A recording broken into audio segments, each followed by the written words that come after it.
What's up, everybody? Good evening. Good evening. Sorry that I was running a little late. My co host tonight's on vacation, so I'm here running it alone. But we're going to have some fun tonight, anyways, because, folks, tonight we've got hot dogs, we've got pizza, we've got grape soda, we've got jerky, and we kind of need to unpack all this. We need to really unpack all this, crack these codes.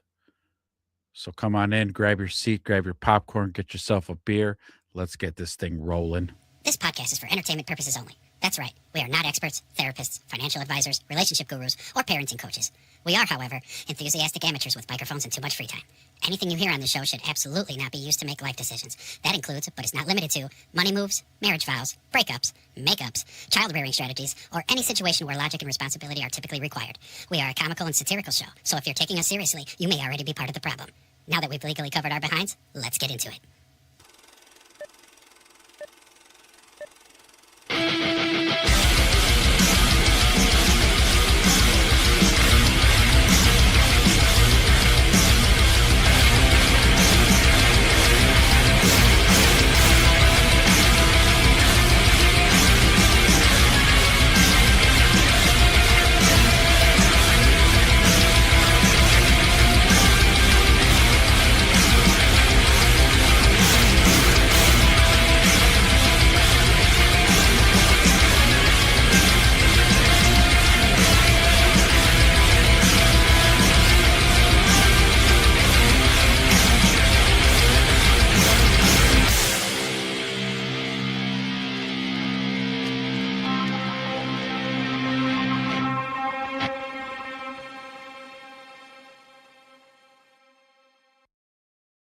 Welcome back, everybody. Welcome back. Welcome back to Loud Horsing Off Show. It's going to be solo with Ezra tonight. As I mentioned, my co host, he's on vacation, so I'm going to go ahead and run this tonight. It's going to get a little. It's going to get a little sketchy in here tonight. So at any time you guys want to drop some comments, let me know. Let me know what's on your mind. But man, have we got ourselves in a pickle, huh? It seems like that Epstein files that came out just every day we're finding out more and more. It just gets worse and worse. Just when you think like, because our minds don't think like theirs, right? We're like, oh my God, they're with children. Oh, it's much more scarier than that. They're into much darker stuff than that. Let's unpack what hot dogs, pizza, grape soda, jerky, black cream pies. What the linens? What's in these emails? What is this? What is this stuff? It's sick. Sick is what it is. Like again, us normies, we can't even possibly fathom the levels of depravity, depravity, depravity that these people, and these are our world's elites. Our tax dollars are paying for them to go all run off on islands and do heinous things. Our tax dollars, we're paying for it. We're paying for that stuff. Okay, we've gotten some names. We'll get to the names in a bit. I'll bring them up. But there have been names. There's names in the emails. Hey, I need a recipe for jerky. Hey, where the fuck's my jerky? I don't eat normal food. This is Epstein. He doesn't eat normal food anymore. He only exclusively eats jerky. I mean, I love jerky myself, but I can't eat that shit every day. There's emails of him being pissed off that where the hell's my jerky? He's mad. He's hitting up 5-star Michelin star chefs asking for the recipes for the jerky. I mean, I'm no master chef, but I think the recipe for jerky is pretty simple. What sort of thing are you jerkying that you need a special recipe? You can't figure it out. I don't know, folks. I don't know. I hate to be a black pill on this show tonight, but it's been a rough week, of trying to absorb and unpack all the things that they're unpacking. And I have to tell you, it's looking pretty dark. Those people are operating in very dark spaces. And I have to say, it gets pretty frustrating when it's our tax dollars paying for it. Yeah. Keep paying your taxes though. Keep paying your taxes. Otherwise, you're going to go to jail. Keep paying your taxes. Otherwise, you are going to go to jail. But us up here in this upper echelon of reality,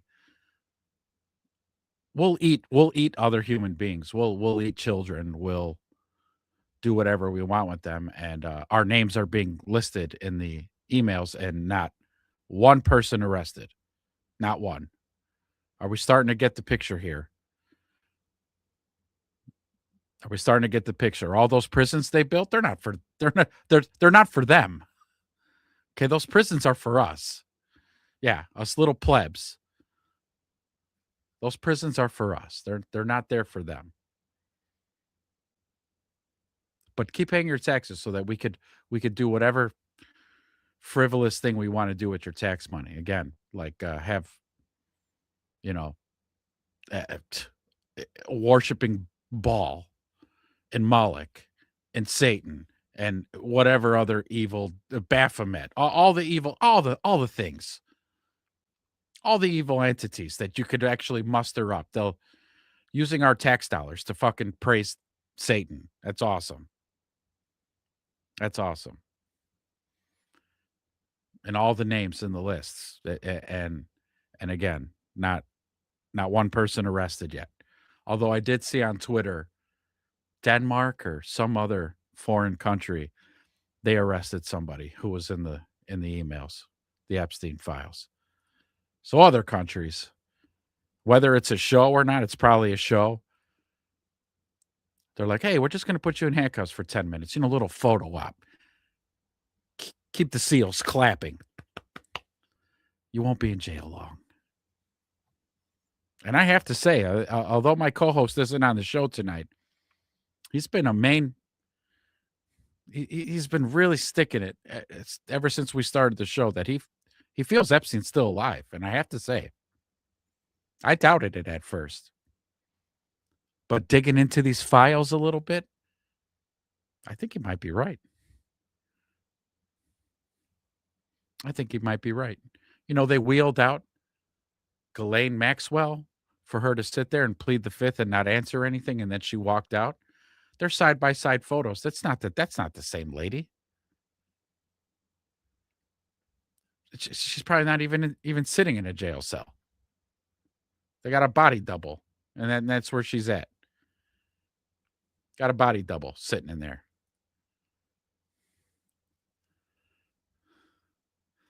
Yeah. You know what? I think I'm going to try to find that footage and show that. She crashed out. She crashed. She was crashing out, as the kids will say. She was absolutely dorking out. That was hilarious. Let me see if I can pull that up, because she made a complete ass of herself. Trump did too.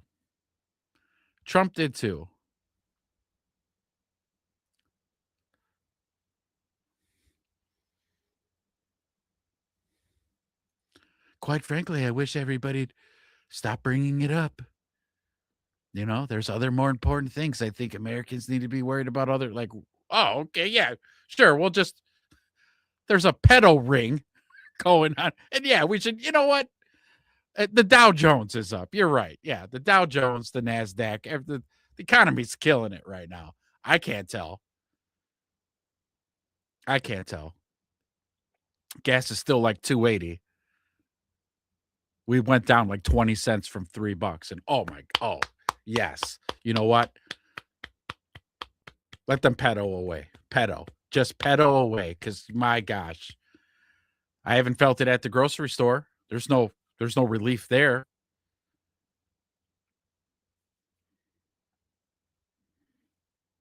Yeah.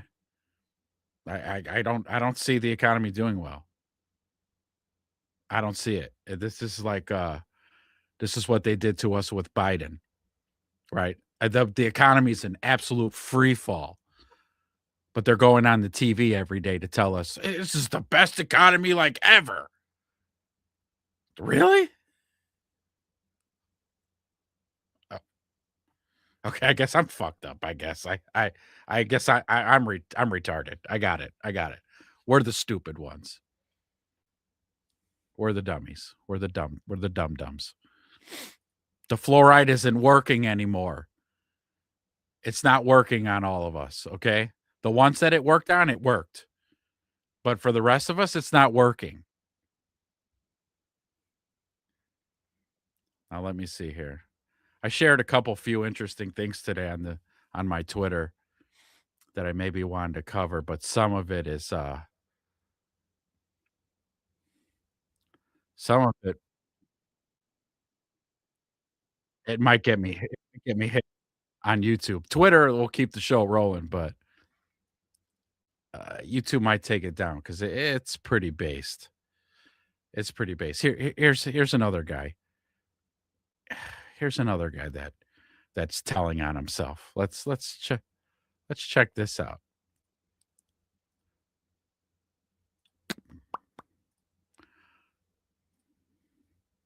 Let's check this guy out telling on himself. And tragically, this pattern keeps on happening. Now, Senator Booker also said we should have bipartisan agreement. I think that's a great idea. We should.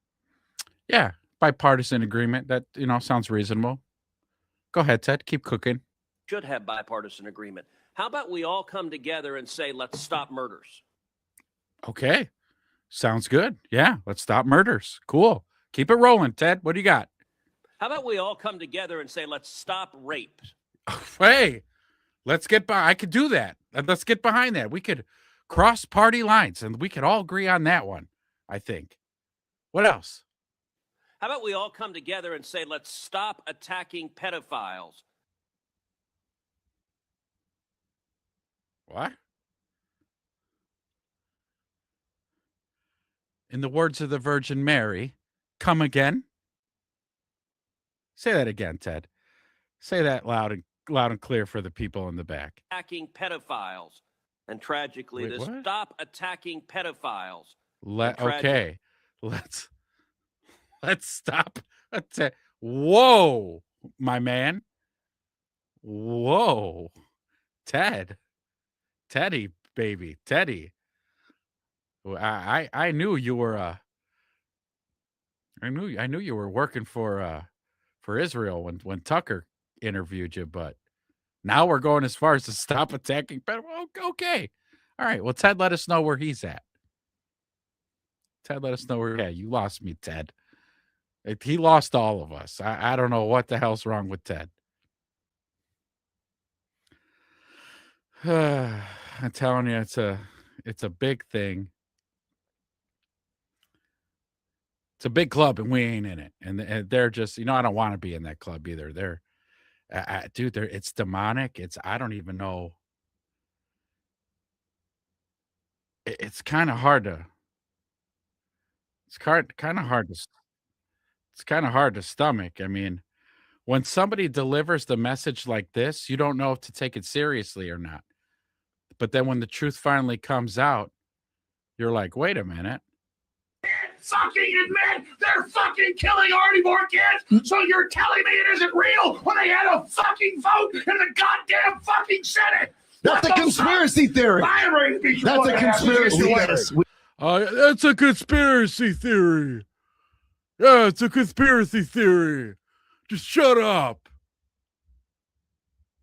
And I get it. Alex's delivery is like way over the top. And you're like, is he serious? Oh, yeah, Jerry. Alex is serious. Another time, Alex was right. I need to go to his merch store and buy a shirt that says Alex was right. I'd wear it all over town. I would dare somebody to say something about fucking Sandy Hook. That's their one. That's their one they'll cling on to. He said Sandy Hook wasn't real. He said Sandy Hook wasn't real. Okay. He called 9/11 before it happened. There's that. Then the whole investigating 9/11. Ooh, messy stuff. He was telling us about the Lolita Express and Epstein's Island for 20 years now. I've been hearing him talk about it for 20 years. Now all of a sudden it's, yeah. Now it's all in our faces. I hope Create shows up, man, because he was talking about he went through all the files and stuff, and he broke them all down to PDFs and shared them on Reddit.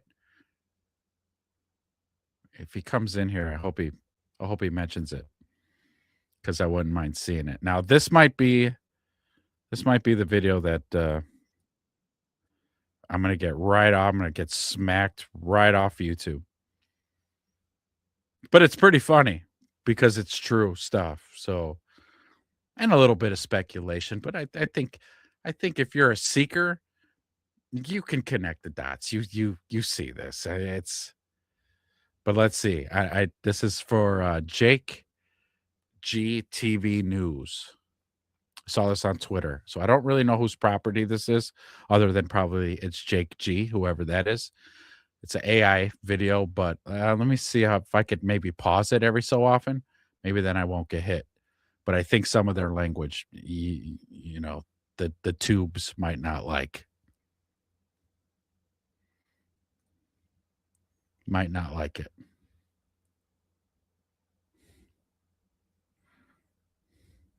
Breaking news, the FBI has just dropped 3.5 million documents in the Epstein files mentioning Goyim, pizza, and grape soda. Oh, wow. Probably has nothing to do with Israel. Our greatest ally? This was so hilarious. I was laughing the whole time watching this thing. It's insane. Of course not. Who doesn't like pizza? Exactly. John, break it down for us. Chloe and Michael, good morning. Let's just ask the FBI. How do you like your pizza and grape soda? Christian white ones only. As young as it gets. What the dude, this shit's nuts, man. It's like the AI is starting to get out of control. I'll say that. The AI is getting out of control. Did he just say as young as it gets? Yep. Remember what Israel posted on Twitter? Right. Age is just a number. Exactly. So Talmudic. Let's see what's going on in Pettawood. Oh my God, I'm telling you, this is terrible. This is terrible, but they did a great job. You're different than the other guys. Can I be honest with you? I'm actually a black woman. Cut. That was so fake and gay. Now, Schneiderstein wants to see your feet in his. Oh my God! Tell me that's not a Revenge of the Sis thing, Mike.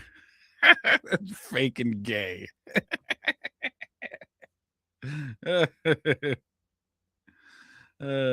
Trailer. So we wanted this film to be so fake and gay, it's retarded. Why was Mr. Space E. Clooney and Jay-Z in the files, Director Berg? They just like pizza and grape soda. There you They just like pizza and grape soda. That was a thing too, man. Somebody shared an old tweet of Kobe Bryant, and may God rest his soul. But he said something about feeling recharged. Something about recharged having just had pizza and grape soda. It's like, oh no, it's literally everybody. There's a toll to be paid.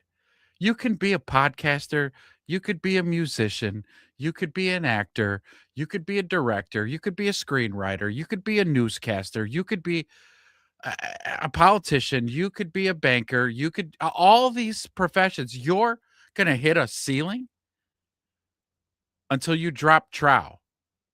When you drop trow and drop your pants and pay the toll, you're in. You're in. But until then, you're just going to hit a ceiling. Like, this is as good as you're going to get. This is as high as you're going to go. Until they ask you, you ready for the big time, kid? Are you ready? Feet. He likes feet. Yeah, you see that. Nickelodeon. Wow. It's just crazy, man. It's just like we're overrun. We're overrun. It's insane. It really just totally is insane. have it, folks. Noticing is antiseptic. Yeah. Wow, thanks, Ching Chong. Wasn't Woody Allen in there over 7,000 times? He made a woman get an abortion with a wooden hanger. Sick Let's hear what the normies are saying. Woody. From oh god. That guy was a creep. Everybody knew it. Even back in the 70s, everybody knew that guy was a weirdo. What do you think about Trumpstein being in the files thousands of times? It's 100% a Democrat hoax. That's retarded. So, bro, did you know Epstein? And so that's facts too, right? That's facts too.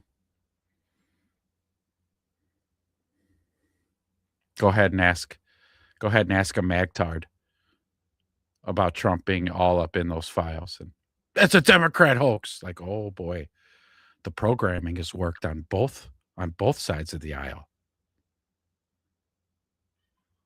It's unfortunate. It's unfortunate. Calls us goyim. Look, I'm not interested in your Jewish hatred, stupid Nazi, and get your cisgender privilege out of my face. I'm a black woman. My bad, bro. Did you see their trafficking? Dude, this is AI.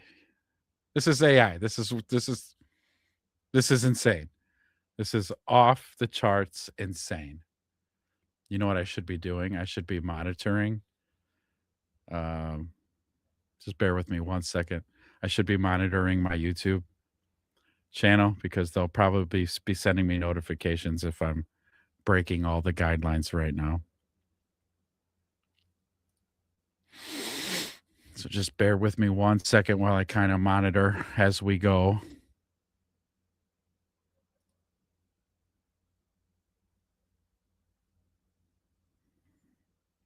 Well, we seem to be doing okay. So far, so good.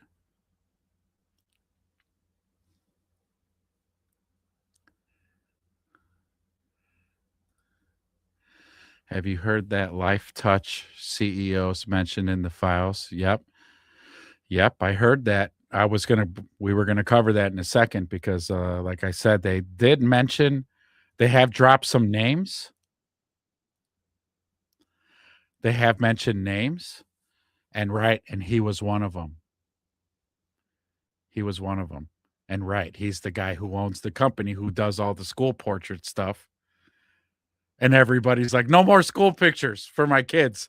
No more school pictures, which, amen. Yeah. Because there's a database right now out there of sickos who have pictures of all of our children. Awesome. Awesome.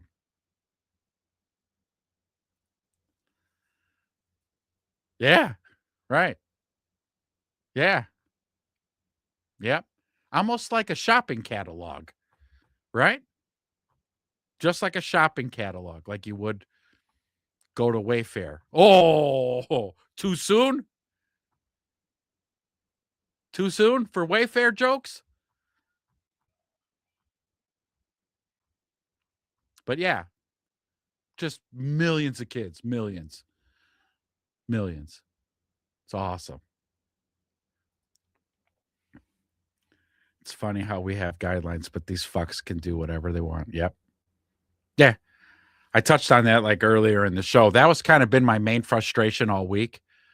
You know, I'm waiting for Saturday night. I can't wait to do Loud Horsing Off Saturday night because, man, all the little leaks or not leaks, but people are sifting through 3 million like files in this Epstein case. So there's all kinds of stuff just little by little, right? Every day it's new shit.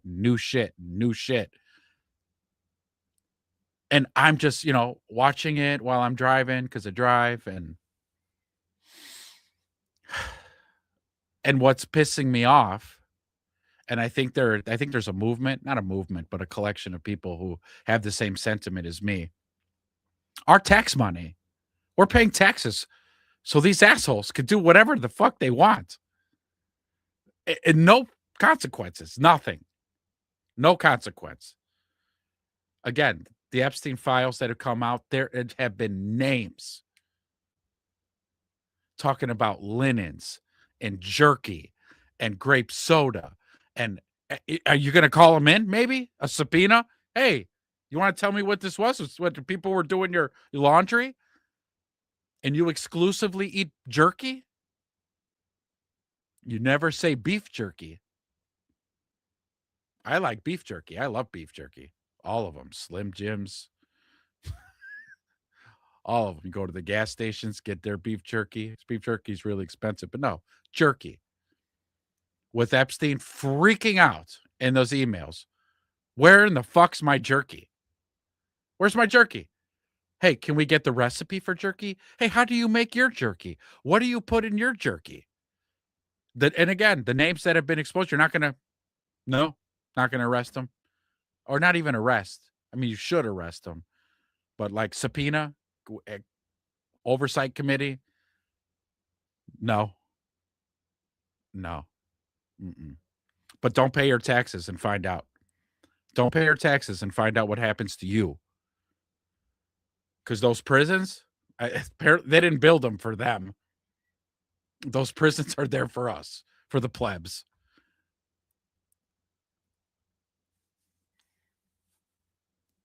Yeah, it's crazy. It's like frustrating. It's frustrating. And I think later in this little video clip here that we're watching, Trump, you know, that little portion of Trump speaking later in this video is not AI generated. He actually really said, like, oh, I wish the Americans would like focus on other things. Like, so we shouldn't care about some pedo rape cult that we fund with our tax money. Yeah, we shouldn't be worried about that. No, don't be worried about that. What are you doing? There's not, you know. Oy vey. Through Wayfair in the files? Yeah, it's the satanic Jews. My son got arrested for a joint, and they can't even arrest the island kid f***ers. I'm sick of this shit. Facts. That's absolutely...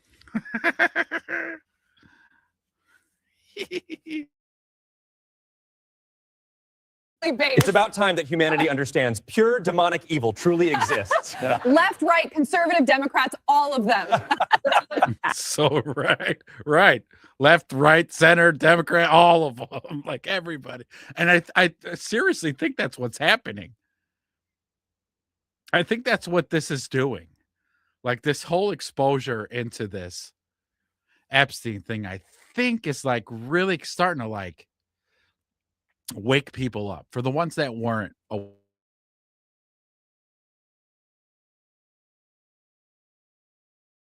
you kind of knew about half of this stuff. Enough to make you mad, right? You know enough to piss you off. And say, what in the fuck are we doing?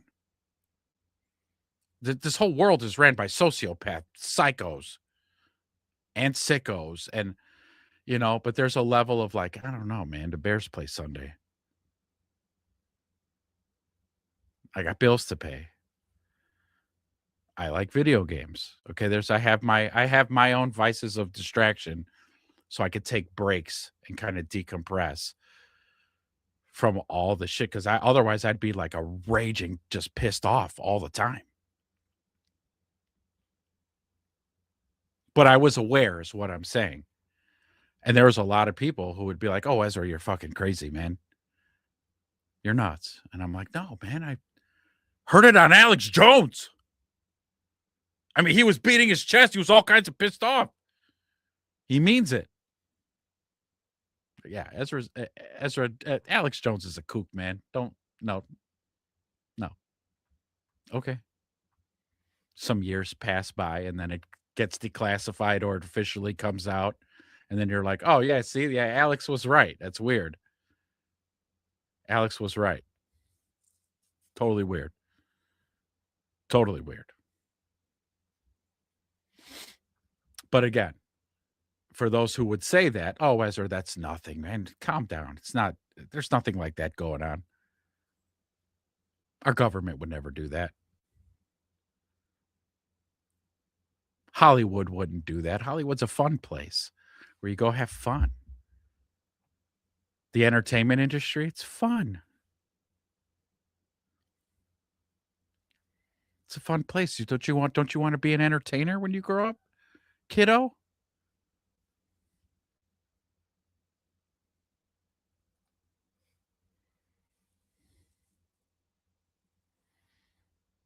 You turn a lot of shit off. No clicks, no views, no merchandise, etc.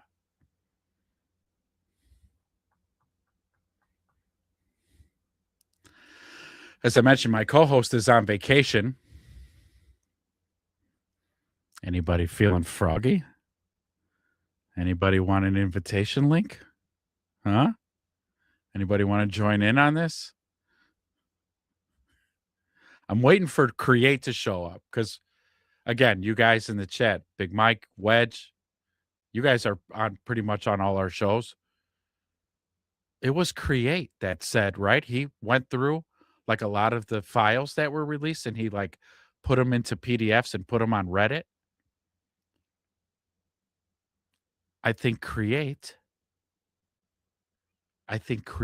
is going to be like a fountain of help here. Because if he did all that, then he knows far more than I do. You know, I do a lot of things all day between work and then coming home and home life. And then, you know,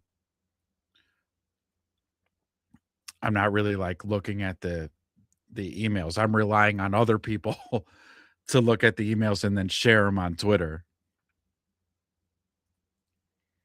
Just don't know enough. Yeah, I mean, I really don't either, Wedge. We're going down the rabbit hole right now, brother. We're going down the rabbit hole right now. In real time. We're on this journey together. It's I'm just showing this clip right now because I saw it earlier. I shared it to my Twitter timeline because I was like, oh, it's hilarious.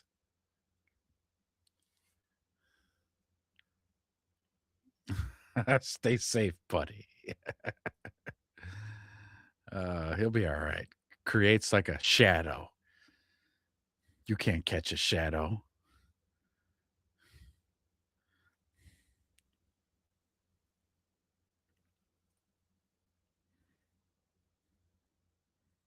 Right. Okay, you did. You looked into Mockingbird and Fishbowl and Pizzagate years ago. Yeah. Did you just hear this too? Well, actually, this video brings it up, and I Googled it to fact check it, and it's true. So, speaking of Pizzagate, remember the guy that went in there and shot the place up or whatever and was like, you know, this place is a fucking pedo ring and blah, blah, blah, blah, blah. That guy was just shot by cops in North Carolina. He's dead. Happened on January 10th.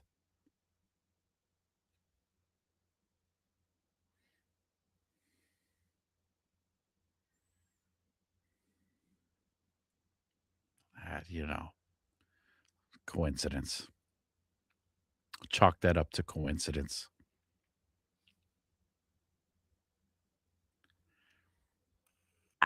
Did you know Pope John Paul II was Epstein's roommate in the Vatican? Let me say that again. He was their roommate. That's right. And remember Pizzagate? Turns out the guy who shot their servers, making them lose their evidence, was just killed by police in North Carolina. Just a crazy coincidence, right? There it is right there.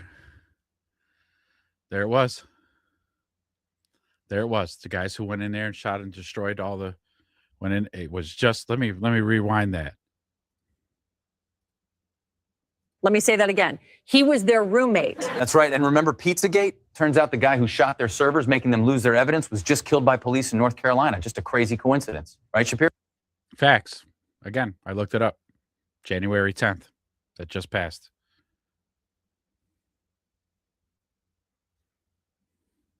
You know.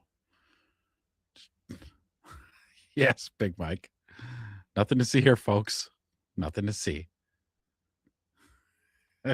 Just chalk it up. Hey, Chris, what's up, Chris? Tonight might be a good night, Chris. You got your earbuds in? Facts. Yeah, man. This gets better. Christine?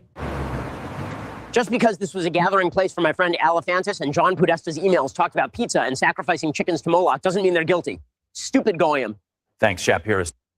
Stupid Goya. Ben Shapiro. Let's talk about Ben for a second. Let's talk about Ben. All right. When Ben first came onto the scene, for me, he might have been on other people's radars before me. When he first came out, you know, he's going to colleges and he's fucking just wrecking college students, right? And I'm like, yo, this kid's smart. And he knew his shit. And I was on his side on the debates. Like, boy, I really like this guy. I really like him. But I still listen to Alex Jones, and Alex is like, fuck Ben. He gets his money from fucking Jewish banks and all this other shit. He's not grassroots anything. He's fucking funded. And I'm like, Alex, man, relax, dude. Like, same team, bro. Same team. Chill. Take it easy on Ben.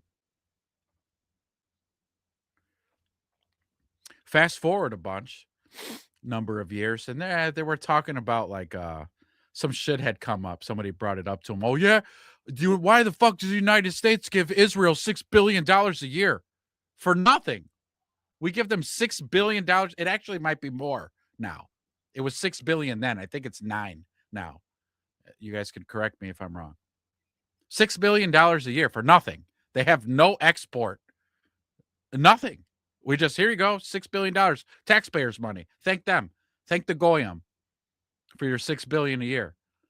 So somebody had brought that up to Ben Shapiro. Sorry. And Ben fucking freaked out. Israel doesn't need America.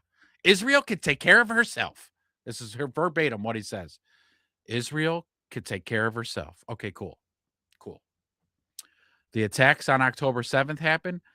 And the first thing Ben Shapiro gets on his radio show and says, the United States need to send Israel every bomb, every dollar, every tank, every... And I'm like, oh, what happened? I thought Israel could take care of herself.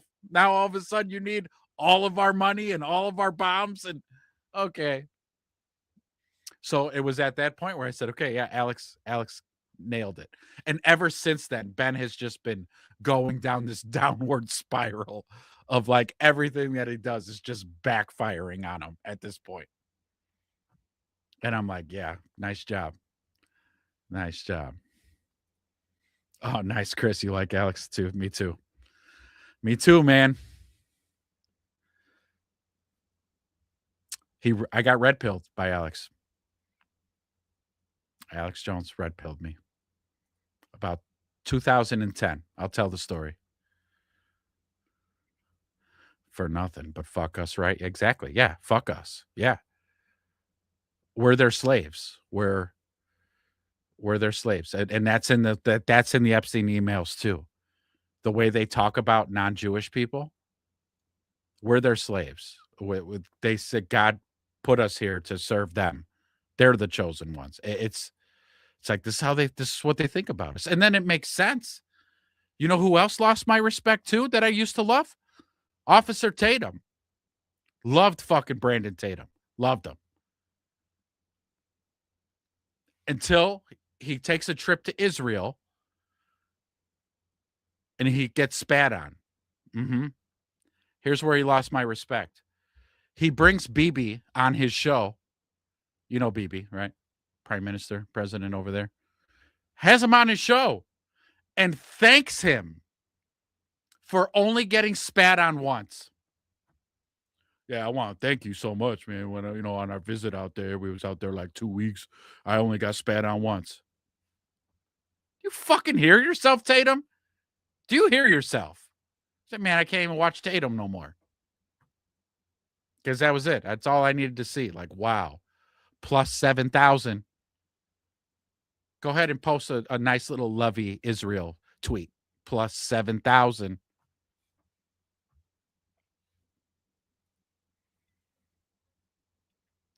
Oh, good. Thank you. Yeah. I've been waiting to do a show like this for a while. Yax, my co-host, he usually will he'll recenter me, like I'll be going off the rails and he tries to pull me back in, kind of get me back on the tracks. But that's it. I got no fucking governor now. I'm completely off the track.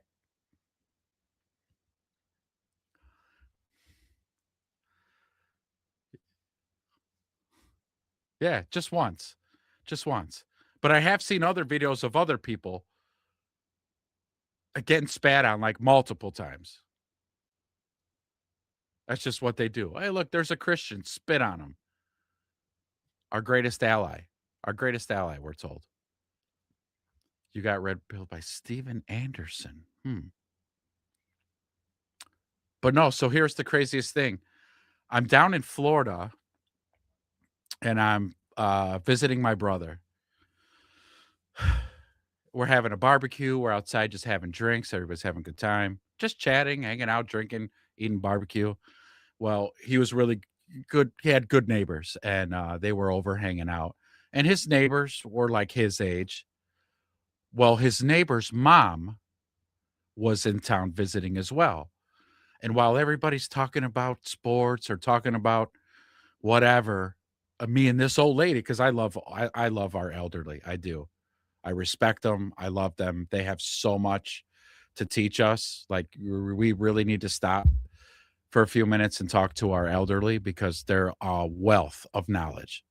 You will walk away from a conversation with our elder like you just leveled up some. They dropped a little knowledge right on your dome piece. Bam. I love it. Anyways, we're talking. And of course, like Ezra doesn't just small talk. I don't small talk. I'm actually terrible at small talk. I like deep conversations. Like we're going to go down some rabbit holes. So me and this old lady start going down a rabbit hole. And that's when she's like, have you ever heard of Alex Jones? And I was like, no. She's like, you haven't? Oh my God. And blah, blah, blah. She says to me, hold on 1 second. She goes inside the house. She comes out with a DVD. It's his documentary Endgame. And she's like, you have to watch this. She's like, but you're not going to get it all in one sitting. You're going to have to watch it a few times. And I'm like, yeah, but I'm going to be going back to Chicago and you're going to be going back to Alaska, which is where she's from. She goes, no. She's like, you're going to keep it. It's going to be your job to give it to somebody else. Cool deal. Okay. So I watch Endgame. I was floored by this thing. I must have watched it 20 times. Like I have the movie memorized. But that's what did it. That's what woke me up. That's what he unplugged the fucking wire from the back of my brain and like Neo like I woke up and yeah. Alex Jones was my Morpheus. Because then ever since then it was just like I'm digging and I'm digging and I'm digging and I need to know more and I need to know more. Let's see. I need to look up Steven Anderson, Big Mike. I need to know. I bet if I see his face, I'll recognize him. Let's see. Train tracks. Who needs them? Not tonight. Hype train tonight. We're on the hype train. I just had a run-in with protesters the other day. No. But Wedge did tell me that you had a story to tell me. You had a run-in with protesters. I don't really want to give your location where you live. Can you tell me what state you're in so I can go, like, okay, makes sense. Where the heck do you live that you ran into protesters? I am going down the rabbit hole. Alice. So who did I pass it on to? So I worked with a guy at the railroads and I gave it to him because he was right there too. Like, they're after us, man. They're trying to kill us all, man. He's one of those guys. So he was the perfect guy to give it to. And he had never seen it either. So I hope he passed it on as well. Wisconsin. You know, we have another guy that bops in on the show is from up there. He left. His name's Snordizzle. He's a Packers fan, but he comes on the show. He's respectable, but he busts chops. I like it. We're also on the same side of the aisle. But he left. He went to Kentucky. So you're in Wisconsin. How do I get this whole story from you? You want a link? You want a hyperlink? Put some earbuds in your phone and just turn your phone like sideways and then tell us all the story.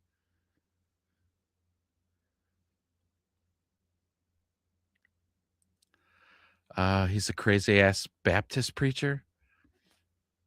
Let me look him up.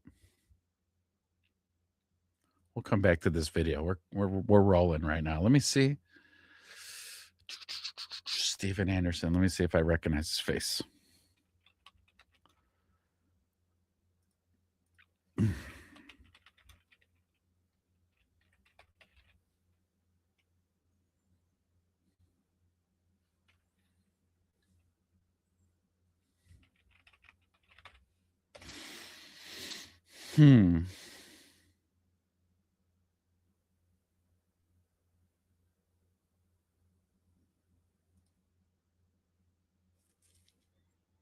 No, I have not come across him in my searching. Interesting. Is he like really fucking based? Yeah, just type in best of Steven Anderson. Oh shit, okay. So like YouTube will have some of his shit? Okay. Hold up. Wait a minute. Hold up.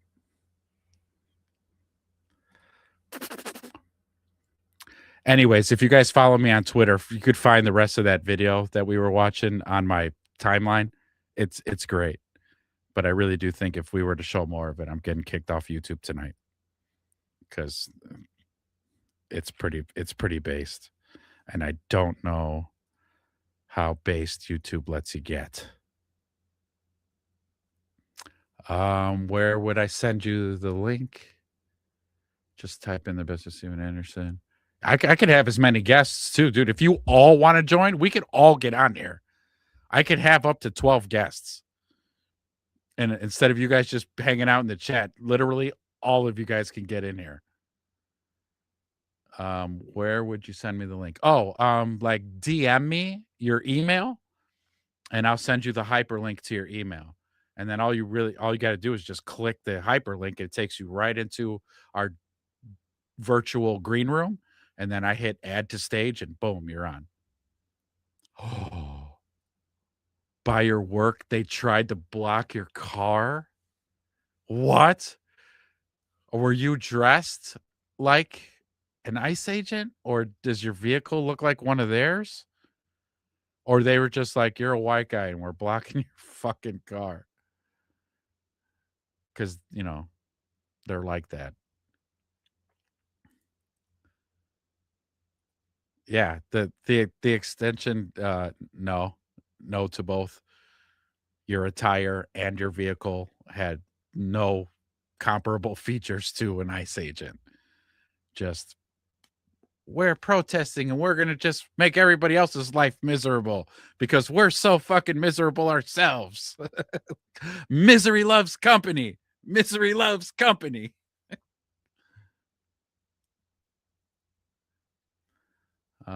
But they were going to call the cops. They were going to call the cops on you when you went out there. You got your CCP, right? CWP, sorry. CCP, that's China, folks. Not CCP. That's not what I meant. I flubbed. I flubbed that one. CWP. My goodness, I know better than that. But you went out there, dude. I commend you.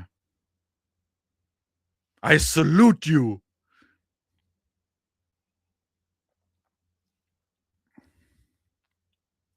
Of course. Of course, Chris. Yes, that. Yeah, defund the police, but they were going to call. Yeah. You know, also, too, my body, my choice, except take this fucking vaccine, pleb. But what happened to my body, my choice? Shut up, racist! Take the fucking jab!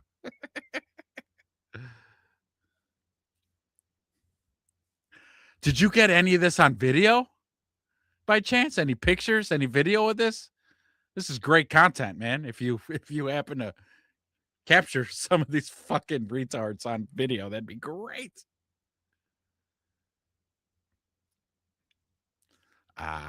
Yeah. Well, the breed in Wisconsin isn't as thick as, say, if you were in Minneapolis.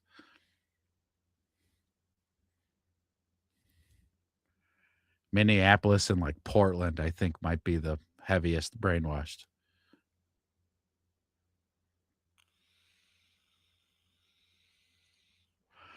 Oh, nice. Big Mike, you sent one? Awesome. Yeah, Wedge, if you're here. Chris, I know you're still here.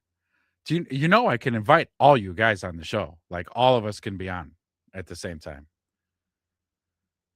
So instead of doing this long-winded texting shit, you can just get on. We can just get on and go on tangents. Pull up videos, watch the videos, riff on the videos. Let me check my DMs real quick.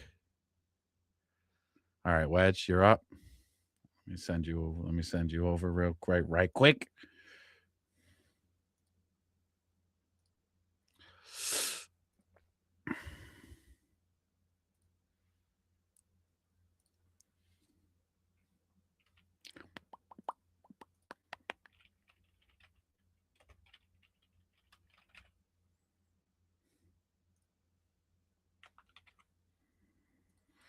All right, you got it. It's there. All right, now let me go to my Twitter. Yep, DM. There we go. Boom. Copy.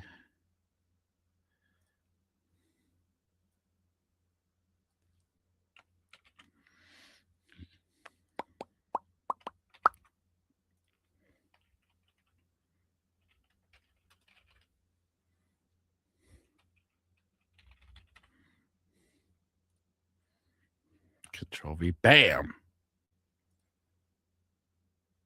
All right, Big Mike, sent. If you have any issues, DM me some more if you have any issues. But I think it's pretty simple. It's just a hyperlink. You click it, boom, takes you right to. You might have to set a few settings, like, I don't know, if your camera can do 1080, try that. Set your microphone to your earbuds, or if you're wearing Bluetooth, that will work as well, Bluetooth. And then that's it. And then I'll see you in the little green room, and man, bring you in and let's go.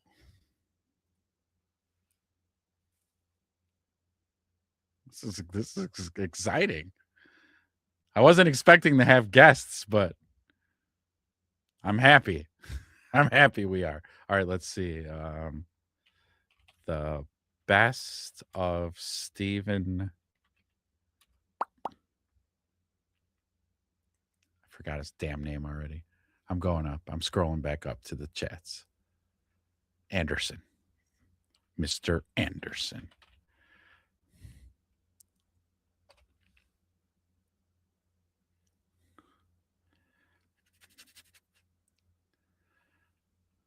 Best Moments Part 1.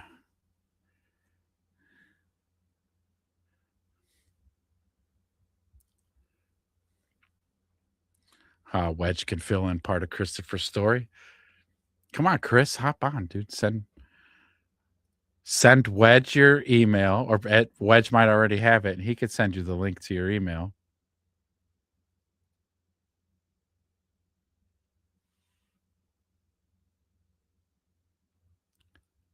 You see your email, but no link? Hold on a second.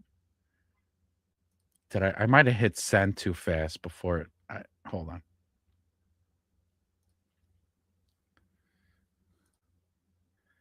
God damn it. That's my bad, Big Mike. My bad. Hold on. Let's do it again.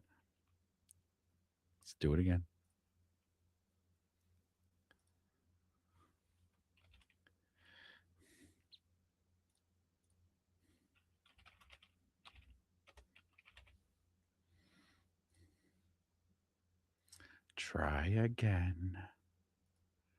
All right. Here we go. Okay. My bad. That'll do it.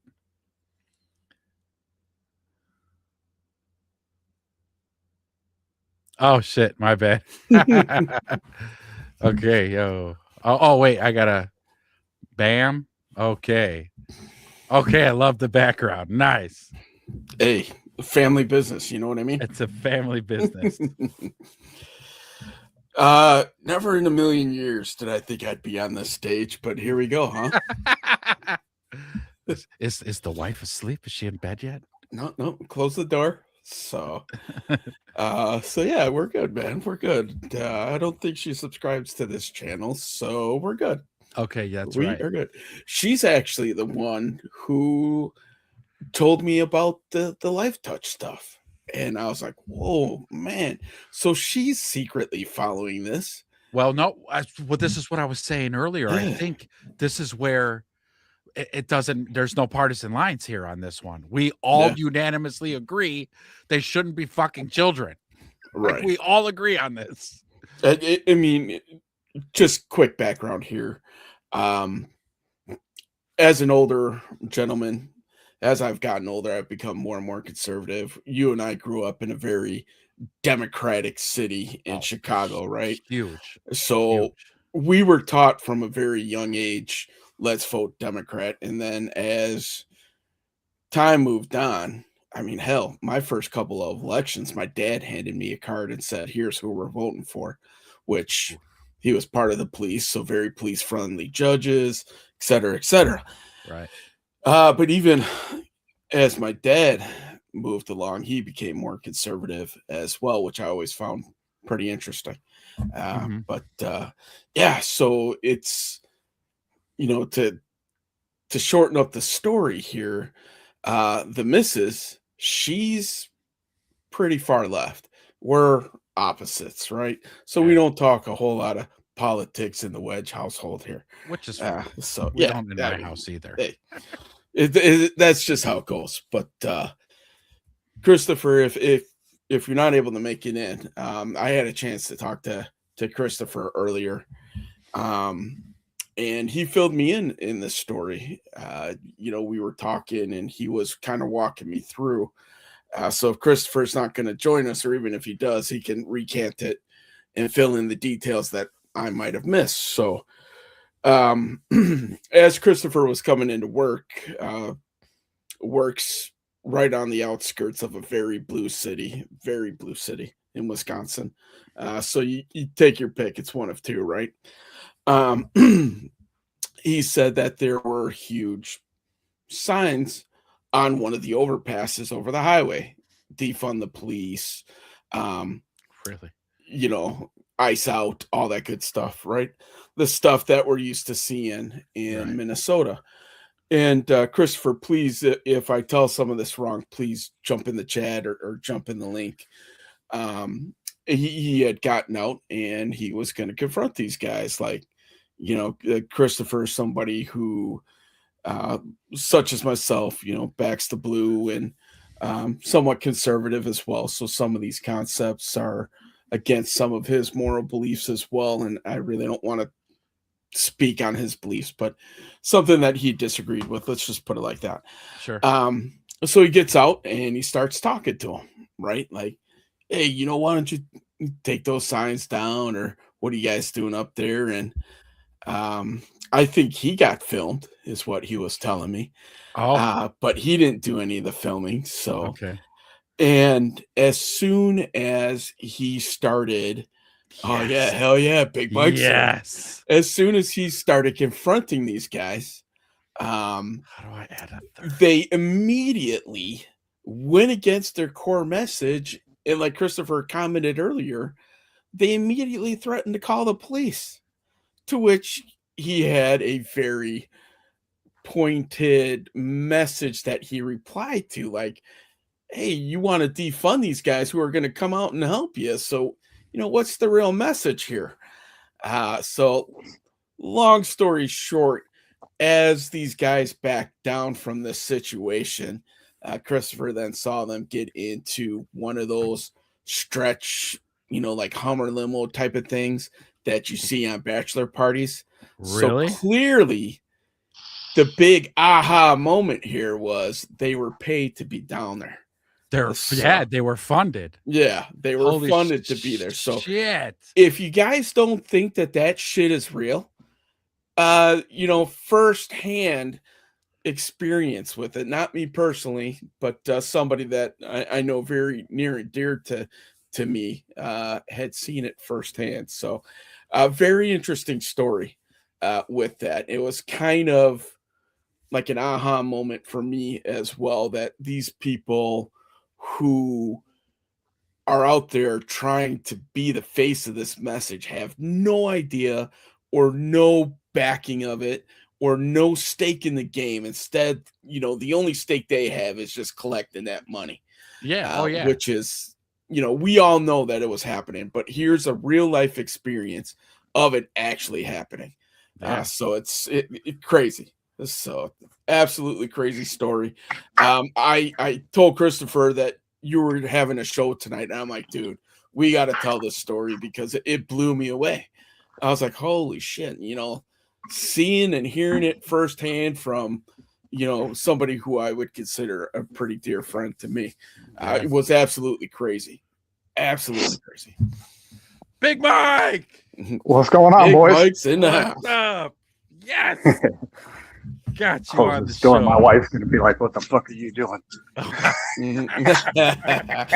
in the hell are you talking to? Yeah, definitely go somewhere private, close the doors. Make sure. Yeah. I happen to have my headphones handy, so What's going on, brother? How you doing tonight? I'm doing all right. Yeah, we went out for Valentine's Day and was just farting around and came home and jumped on the show. Awesome, man. Awesome. So shit, yeah. So you know what? Tell everybody a little bit about yourself. You know how I was like just vomiting like for the first 30 minutes? Do a nice little rant for us while I'm looking up the best of Steven Anderson to pull up. Yeah, Steve. Oh, here, let me talk about Steven Anderson. So Steven Anderson is a Baptist preacher out of Faithful Word Baptist Church out of Tempe, Arizona. I got introduced to him because when I went down the rabbit hole with the fishbowl and the mockingbird and all that stuff, I would compare what I was seeing in that stuff with what I was reading in the Bible. And so basically people would tell me certain things about the Bible. Like we talked last week, they said Jesus will come back at any time. I said, that's not what I read. I said, let me look at some YouTube stuff and see if like I could find somebody that's like more on what I'm reading. That's where I found that crazy sumbitch. So, so with Steven Anderson, basically he's known as America's hate preacher. Okay. Like he's kind of based, but he's also a little, he's based, but he's a little weird because he's one of those Baptist preachers. He's got like 12 kids, wife wearing the skirt, they're pretty hardcore. But just if you want to know anything about like Israel, if you want to know about Revelation, you can go and look at his YouTube sermons and they are spot on. He will go line for line in the Bible and he's going to tell you exactly what it says and he won't stray from it. He'll talk about reprobates. He'll talk about all that stuff. So I kind of used him as a guideline to, just kind of see what I should avoid in the world. So that's where he came about. Have you ever heard him bring up anything about usury? If he was talking about Israel, did he ever talk about usury? He'll talk about everything. He'll talk about the Talmud and actually what it says in there. He can speak several different languages. He's actually been banned in 33 different countries. He's original OG. He used to be on Alex Jones back in the day. Oh, he was a guest on it. Oh yeah. No He was a way. guest on that. Now him and Alex have had a falling out, and obviously if you follow into Steven Anderson, you'll see he's had a lot of falling out with churches and yada yada. But when you want to go with just like straight up, what does the Bible tell you? What does it say? The man ain't gonna lie to you. You don't have to agree with everything he says, but when it comes to scripture, he's gonna tell you like, Judeo-Christian. What is that? It makes no sense. You're either a Jew or you're a Christian. You can't be both. It makes no sense. Right. Well, because like you said in the Talmud, right? They say Jesus is like Burning in and excrement. shit, Yeah. shit and piss. Yeah, they say he was a troublemaker and he got what he deserved. And if you believe in it or if you don't believe in it, it is what it is. But that's what the Talmud would say about it. So, Right. people have their issues with guys like Shapiro. Yeah. And anybody who says our greatest ally, like they had him killed, and then the shit that they talk about him, I'm not sure they're our greatest ally, but whatever. I don't know. I'm trying to get right. right. Because what I had heard one time, I had heard from another religious guy, he called his brother-in-law, police officer, who had that shit taken down. 30 minutes of you calling him good. Good.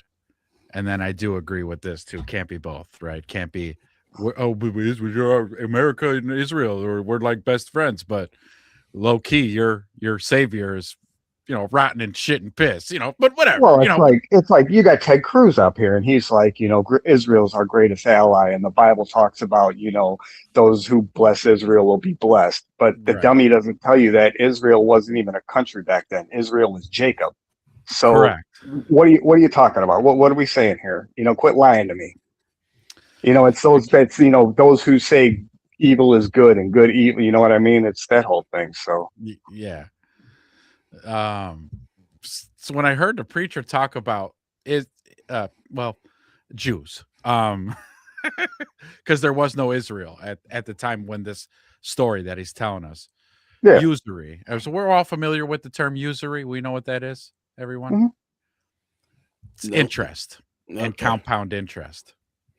It was never a thing in the olden days, 14th century, 15th century. If I lent you both $10, I expect $10 back. That's it.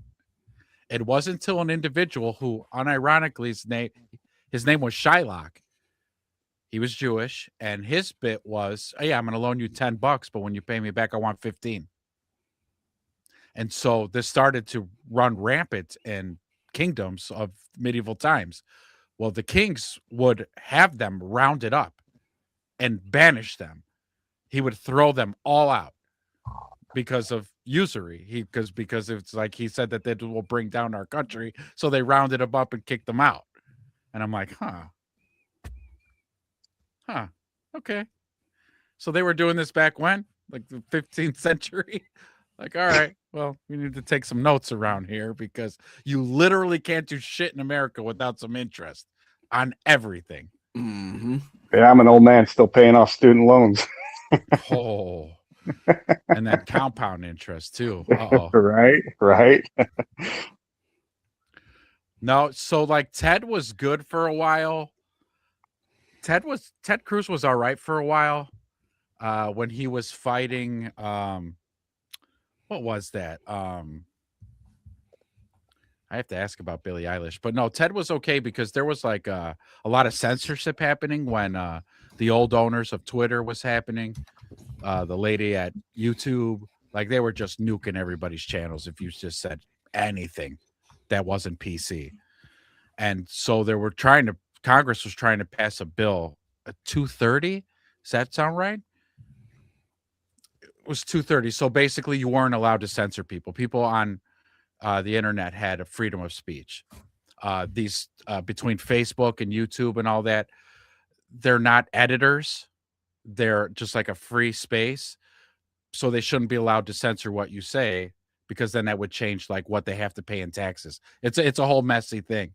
But the gist of it was people should be able to say whatever they want, kind of like when Elon bought Twitter, what Twitter is now. Like it's just anything goes. I mean, really, aside from threatening somebody's life, which is illegal, but saying whatever you want, that's freedom of speech, baby. That's just the way that goes.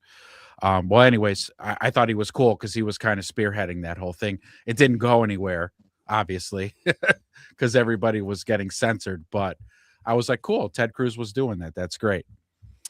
Well, when he recently, I don't know, within the last year, had that interview with Tucker, I was just like, Tucker embarrassed the shit out of him. And I know I covered it on the show before because I was playing clips of the Ted Cruz interview, and I really had felt Ted Cruz thought he was going to go in there and it was going to be a, hey, man, how's it going? Oh, yeah, buddy. Like Tucker took him to fucking task. Like, yeah, it was pretty embarrassing. It was like, Ted was getting all fucking flustered. And you want to know what Farah is? Okay, Farah is like, it's like he was freaking out. And that's why I'm like, I interrupted the video and I said, I'm good with the goddamn customers. That's how he was acting. So he was kind of telling on himself, essentially. You don't get that overly defensive and not be guilty. That was the whole thing. Did you guys find it suspicious after what happened to Charlie? Like the very next day, BB comes out on World News and is like, we had nothing to do with the Charlie Kirk thing. Like nobody was even thinking of you. Nobody even thought of you, but now that you mention it, tell us you had something to do with it without telling us you had something to do with it. Like, oh my God. What's Chris talking about with Billie Eilish? What's going on with that? Didn't she say something at the Grammys that got her in a little bit of hot water? Something about how do you steal land from? Oh, you can't be illegal on stolen land. That's what it was. Yeah. So It wasn't stolen; it was conquered. Yeah. Yeah, there's a difference. Well, not to mention it was 200 years ago. So, and it was conquered. You want it back? Come get it. Yeah, you can try. So that was it. She caught quite a bit of hell for that. Quite a bit of backlash, from my understanding. I haven't really followed it that much beyond that, but I know it wasn't good. That part I do know. You guys go ahead. Hold on, I wanted to look up something. I'm sure you guys kind of covered this in previous shows, but real quick, as you're kind of Googling through, what was kind of your overall opinion on Charlie Kirk? I like Charlie a lot. Yeah. Mhm. So. Yeah, I was a big fan of Charlie. I thought he was okay. I mean, I wasn't a follower of TPUSA. I kind of like back in the day when the Groypers took over the Q&A session. Yeah. That's Nick Fuentes people. Yeah. Back in the day when he. I tell you what, I'm kind of liking Nick Fuentes, man. He's like, another one too. He's a strange. I mean, it's like you can't believe everything that kid says, but he's funny and he's charming and it's like he's quick-witted. I mean, it is what it is. Well, and he says some pretty brutal stuff that like you just go, he ain't wrong. But I mean, I wouldn't say that, but he ain't wrong. Yeah. He doesn't hold back.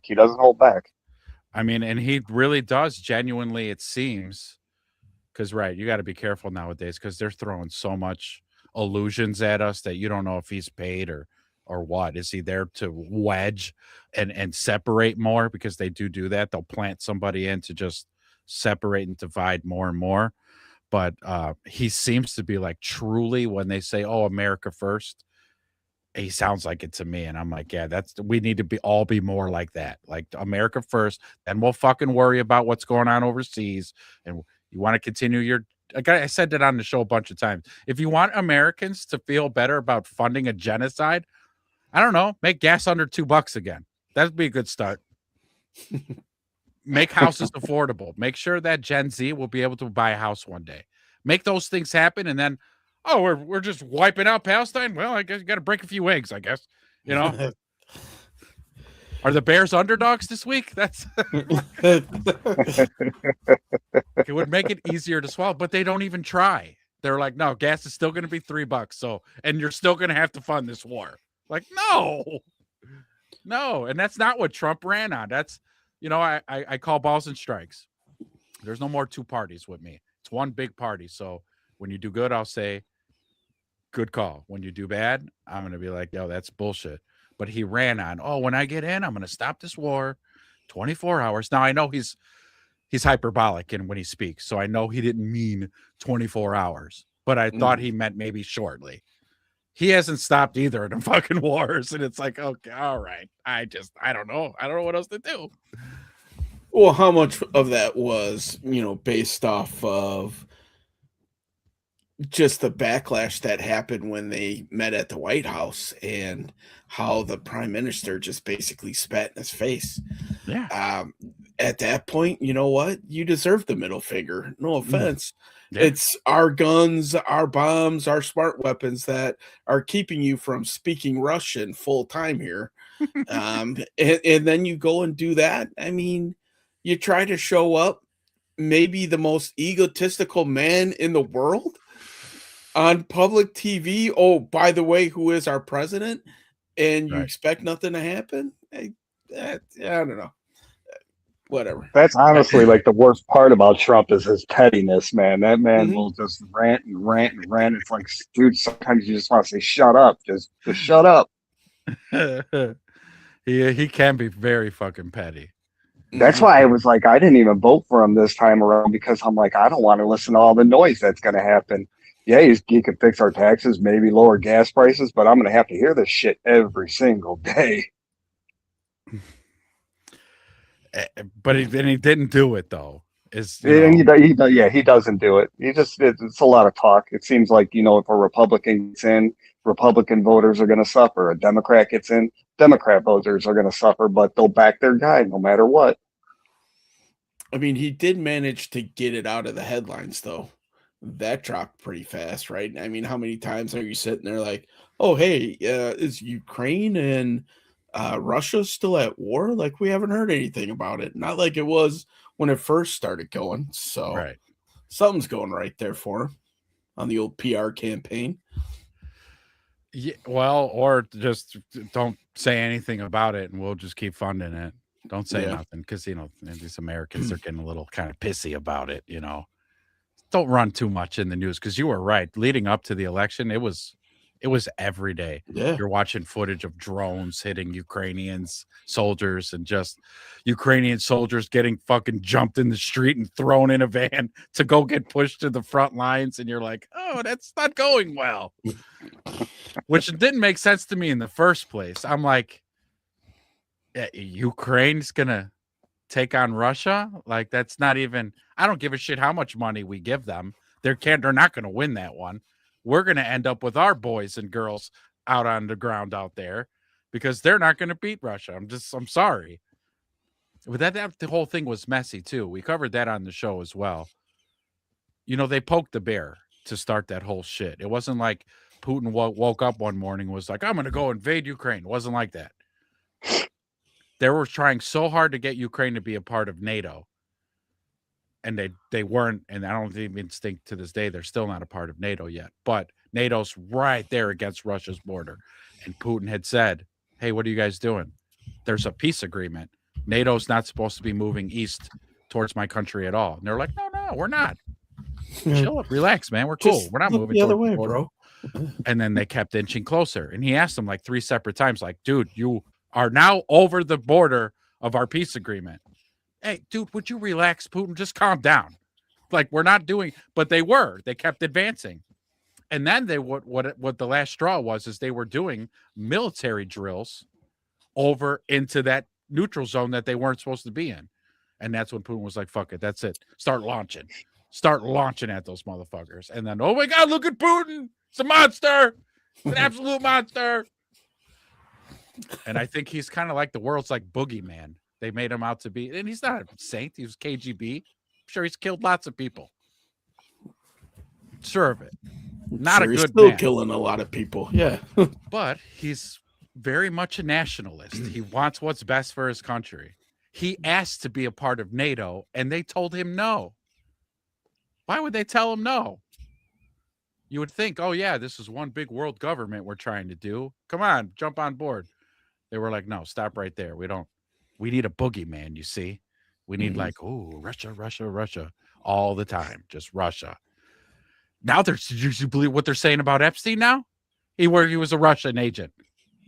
That's the newest story with Epstein. He was actually working for Russia. And it's like, would you guys just stop? Like, that's how dumb they think we are. Again, all the chemtrails and all the fluoride in the water and all the fucking the toxins they put in our medicines, and they're just really trying to dumb us down. And they'll test us and go, oh yeah, lockdown. When the doctors are like, no, we don't lock down during pandemics. You quarantine the sick. You don't quarantine everybody. Those doctors got their fucking licenses taken away for saying that. But we fell for it. That's my point. Let's see how docile we are. People are like, well, I guess I gotta. Thanksgiving came and went. Nobody went to go see their families because Fauci told them not to. Oh, don't go near. Yeah, I know when my uncle died, we weren't even able to go. We were able to visit him, but we had to be in there for like a minute, and then they kicked us right out. So it was like an express funeral. It's fucking insane. It was literally insane. And like, again, America just not everybody, of course. I'm painting with a very wide brush here, but most people were just like, yeah, all right, fine. I guess I'm staying in my house.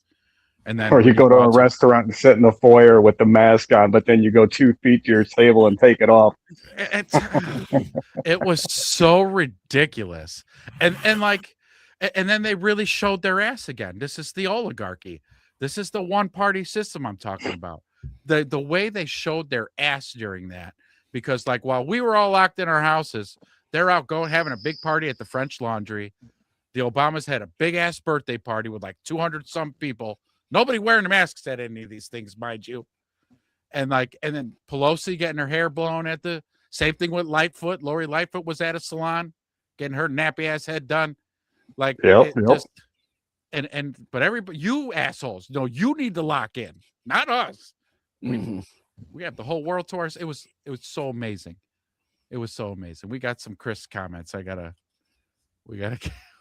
catch up. No bear talk here. I know. I was just using it as a joke. No bear talk. The mayor of New York's about to go to war with his own city. Who? Mamdani? That one? Right? Not Adams, right? Mayor Adams is just about out. Mamdani. How ridiculous that how people fell for that. Oh, yes, free rent. Nobody's going to work, and we're going to let everybody out of jail. There'll be no cops. And Americans fell for this. He won. He fucking won. So I tell you what, New Yorkers, you get what you go for. Just don't come to where I live when you can't afford New York anymore. Putin would suck Trump's dick if Trump told him to. I think Trump's got some. He's got some aura, I will say. Oh, you went to go visit your grandma and you had glass between you. Yeah, that's what I'm talking about. Nappy. Yeah, I'm letting it fly tonight, boys. I'm letting it fly tonight. You guys can tell your wives, hey, look, this Ezra guy's crazy. I do not agree with everything Ezra says. You guys could say that. Oh man, my wife was so happy when I turned that shit off. Oh, really? Turn that motherfucker off. I tried to ground this guy, and he just kept going, man. I was no peeking for him. Nope. He's the most ignorant motherfucker. I bet his wife is miserable. All right, boys. With that being said, I am gonna check out, but I did want to jump on and kind of share that story there. So I got some stuff I got to do. Get your rest. We got a show in the morning. Yeah. I'm talking about Caleb's 3-point shooting. Oh my God! What the the first hell? rack looked good. We'll talk about it tomorrow. Yeah, we will. Yes. All right, I boys. was just disgusted. All right. Have a good night, Wetch. I will catch you guys. All right. See ya. All right. Let's see if this thing moves you up to here. Yes. All right. Nobody wants to look at my ugly face. Nah, you're good. I can't believe it. Yeah, when I saw that picture, you cut off all your hair. Yeah, I did. The beard. I was like, you know what though? Although that's not the face I'm used to, it looks good. Yeah, it looks good. Yeah, I'm starting to lose it a little back here, so I had to, get a little cut going. Yeah, it looks fresh and clean. Now, does your job require you to have like a shape up and all that, or? I'm kind of in sales, so but I'm more in like distribution. So no, not really. Okay, I so wear a hat appearance most of the isn't- time when I'm at work. So I wear a polo shirt and the appearance is nice. So Oh, nice. Okay. I don't always look like a schlub at work, just when I'm at You home. don't look like a Harley biker every day at work with the No. bandana going. I'm like, man, this guy's a fucking hard ass here. Yeah. Man, that's usually when doing house projects on the weekend, trying to play catch up. That's all.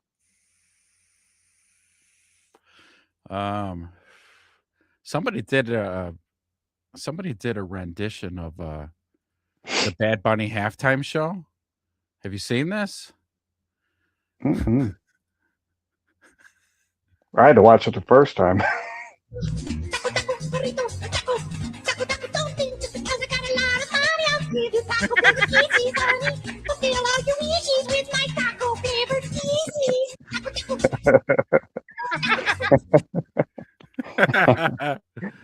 Oh my God, yes.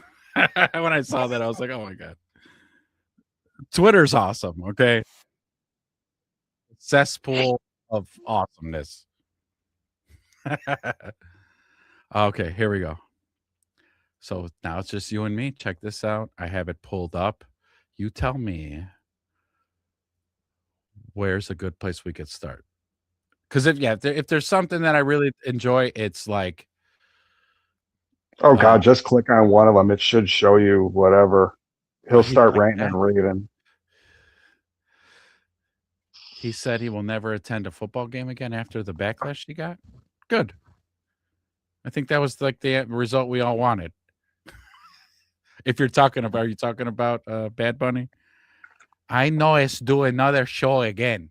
Pinche güeros, they're gringos, they know nothing. I think that's more Mexican, but I digress. All right.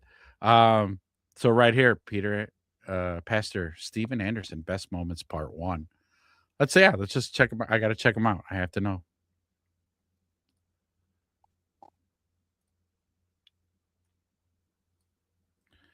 Blessed is the man who walketh not in the counsel of the ungodly, nor standeth in the way of sinners, nor sitteth in the seat of the scornful. But his delight is in the law of the Lord, and in his law doth he meditate day and night. He shall be like a tree planted by the rivers of water, that bringeth forth his fruit in his season. His leaf also shall not wither, and whatsoever he doeth shall prosper. His oratory is fantastic. That's a hell of a delivery. It's passionate. I like the energy. Oh, he's wild. He's wild. But do you believe that this morning? Do you believe that if you just totally reject the counsel of this world, totally reject the way that this world tells you is right and said, this is the way to live your life, you just reject that and say, no, I'm going to meditate on this word day and night. Reject what they're telling me and go with what the Bible is telling me, the wisdom of God. Will you prosper? You must prosper because the Bible says, whatsoever he doeth shall prosper. The ungodly are not so, but are like the chaff which the wind driveth away. Therefore the ungodly shall not stand in the judgment, nor sinners in the congregation of the righteous. For the Lord knoweth the way of the righteous, but the way of the ungodly shall perish. I remember one time I wrote a sermon that was That's good. That's good. It's good stuff. Called Suicide. You know, it's a whole sermon on suicide. That. Oh, no, stop saying the word. That'll get me dinged for sure. I made a short reel, and we were talking about the iPhone factory in China. You know, they installed said word nets around the building. And we were talking about that, and we said that word a number of times. And I was wondering why the channel only had, like, the video only got like 2 views. And I'm like, what the hell's going on? I went in my video editor and blanked out that word because after a few days of pondering it, I was like, I bet it's that word. So when I went in, blanked out the word, and then re-uploaded the video, then it got like 800, 900 views. And I was like, oh, that was it. You can't say that word. Pastor, he's throwing it around so freely. Let me skip ahead a little bit. This is all about life. I gotta just, yes, Lord, I'm willing to do it. What to preach? It'd make my life a lot easier. Go back. I wish he would show up and just tell me what to preach. It'd make my life a lot easier just if you could just like email me a list or something. But there are so many psychos out there who hear my sermons. Somebody's going to start emailing me. They're going to create an address called like God@gmail and like start sending me sermons. Like, this is what I want you to preach. I've heard you. He looks so, you know what? He looks so familiar. Oh, he's been around for years. I mean, like I said, they call him America's hate preacher. I don't even know. There's so many clips. Like, he'll jump on top of that podium and he'll start yelling that he don't want no homos in his church. He's crazy. I have to find this. I have to find that. I want to hear some outlandish things. Ooh, that's a big one.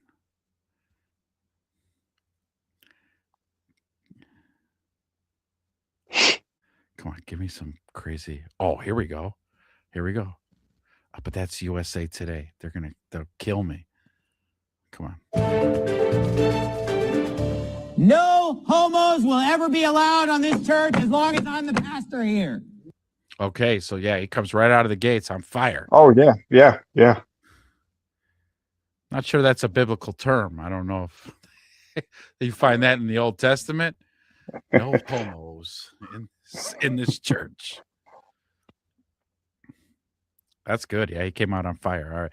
See, the thing is, we'll be able to go around a copyright strike if we pause it periodically and add to the video and make this an educational thing for our viewers. If we just stayed quiet and watched the whole video, that's when we get strikes. And yeah, and if anybody is watching this, like I said, this is the stuff that's going to get him like, the internet clicks and get him on USA Today and all that. But I personally like just his straight preaching, just when he's going straight from the Bible, he's going to tell you exactly what it says, and then you use your own discernment for it. But, he ain't going to lie to you. Right. He's not adding to the scripture. He's not adding. Nope. He's going to tell you exactly what it says, how he feels about it, and that's that. Can definitely appreciate pastors who do that. I was attending a Southern Baptist church for a while down in Florida, and I thought that pastor was really good. You know how I know when a pastor's really good is when there's 100 people in the room with me, but it sounds like he's talking to me. Oh yeah, 100%, Like, oh, this guy's good. I think it was, honey, was he talking about me that whole time? No, you vain asshole. He was talking to the whole church. Never! Those hateful words are from the mouth of a Tempe pastor preaching that God's word says that. Here we go. The atheist's going to lecture us about. Killing gay people is the only way to get rid of AIDS by Christmas. He says, "Hey, I didn't hear him say that part." He'll say it. My bad. I thought here they go again, just making shit up, saying that somebody said something. Oh, let me be silent. all gays are pedophiles. He says the biggest hypocrite in the world is the person who believes in the death penalty for murderers, but not for homosexuals. Pastor Stephen fucking based.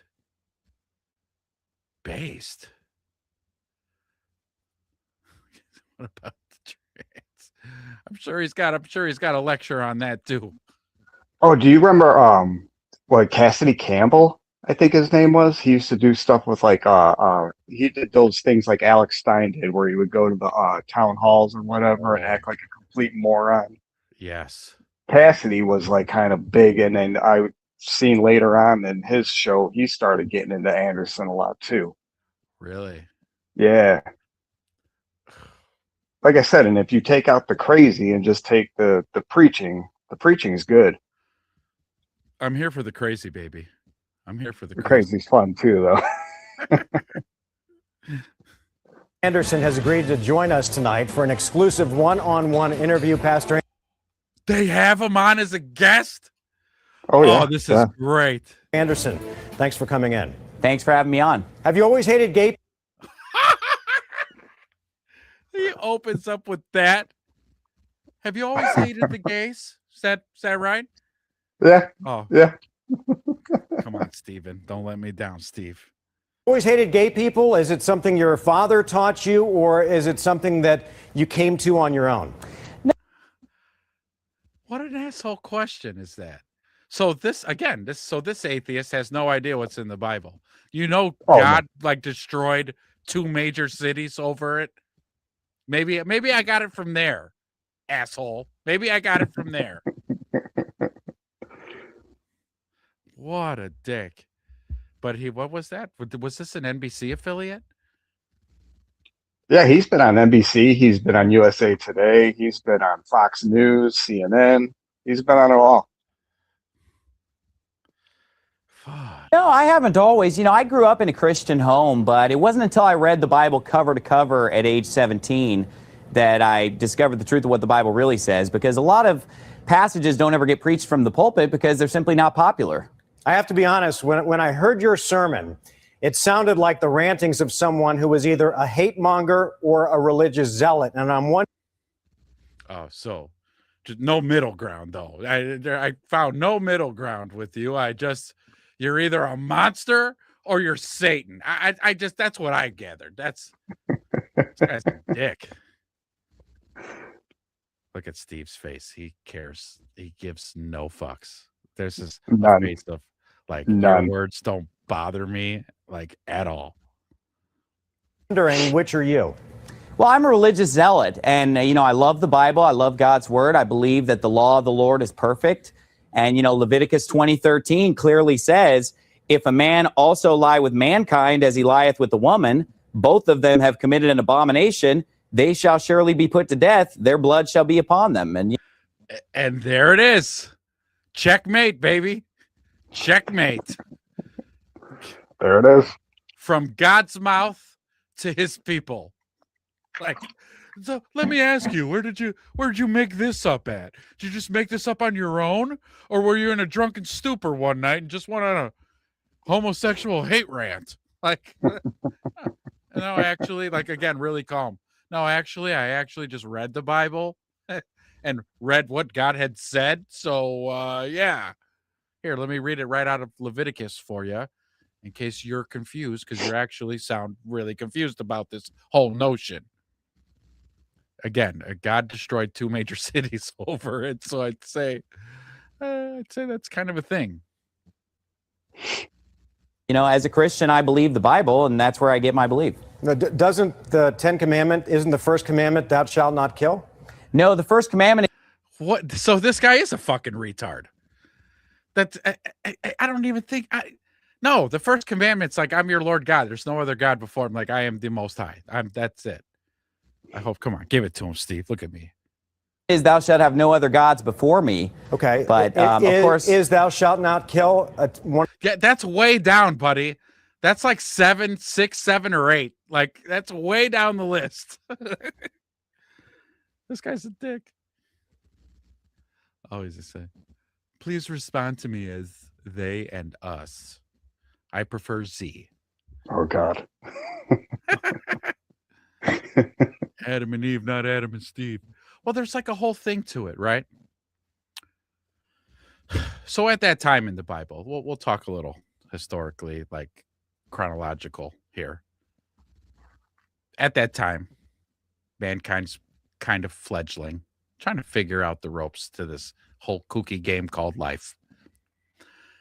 And God sees men laying down with men or women laying down with women. And God would immediately think, hey, if you guys do this too much, you're going to go extinct. And I kind of can't have that. So, don't do that or I'm going to kill you.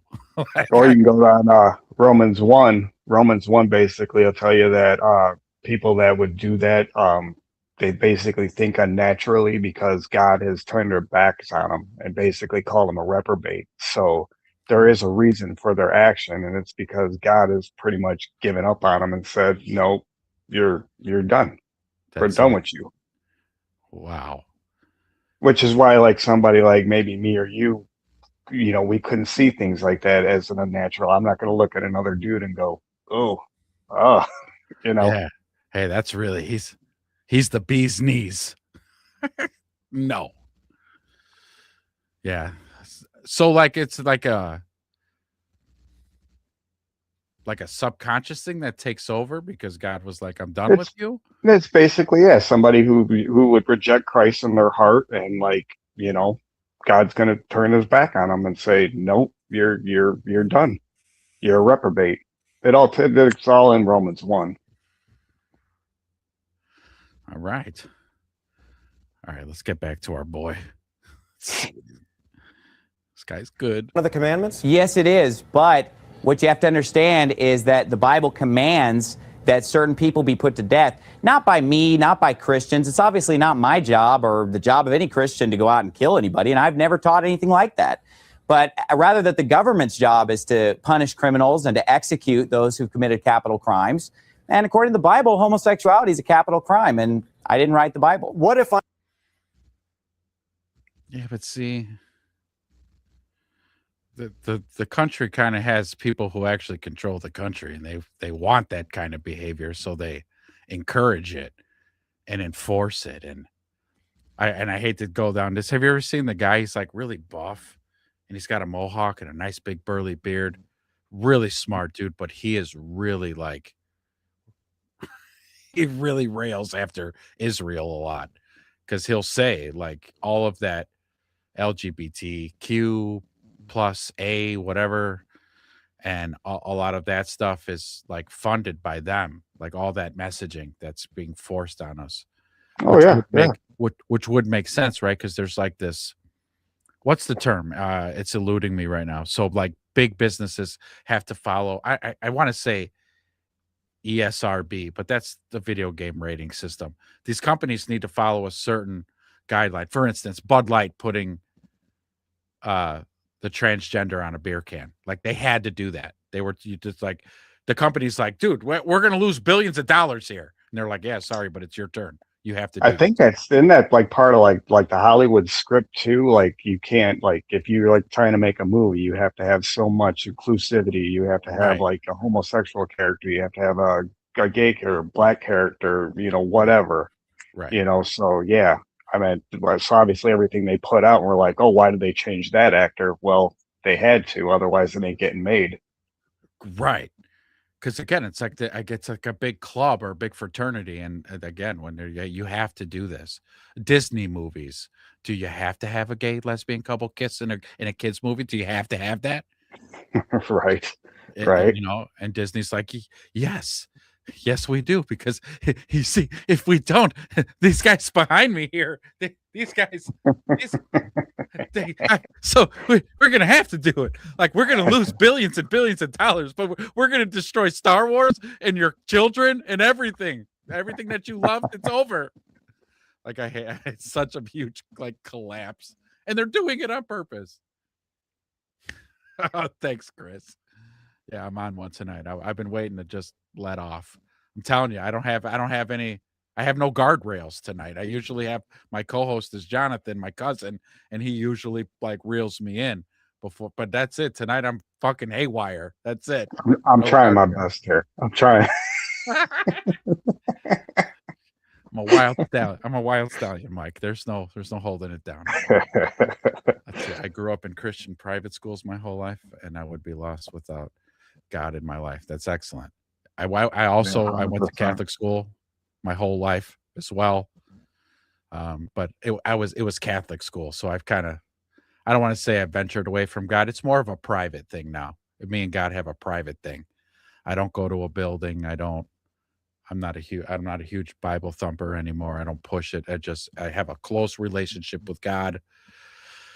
And that's how I do it now, because I'm really busy exploring and seeking, if you will. I have my questions about the state of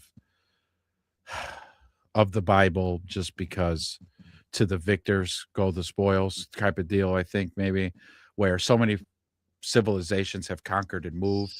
You know, for instance, okay, so in Catholicism we have the King James Bible. It's called the King James Bible because he sat down with writers and were like, I want you to change this, I want you to change that, and they would come back to him with revisions of the books that he said to rewrite, and he would have them go back and rewrite it and come back and then re-edit it and go back. What was the other council with Constantine? They just straight up took books out. Oh, the Council of Nicaea. That's the one. They just straight up took books out. The Book of Thomas, the Book of Enoch. I mean, just out of there. Get it out.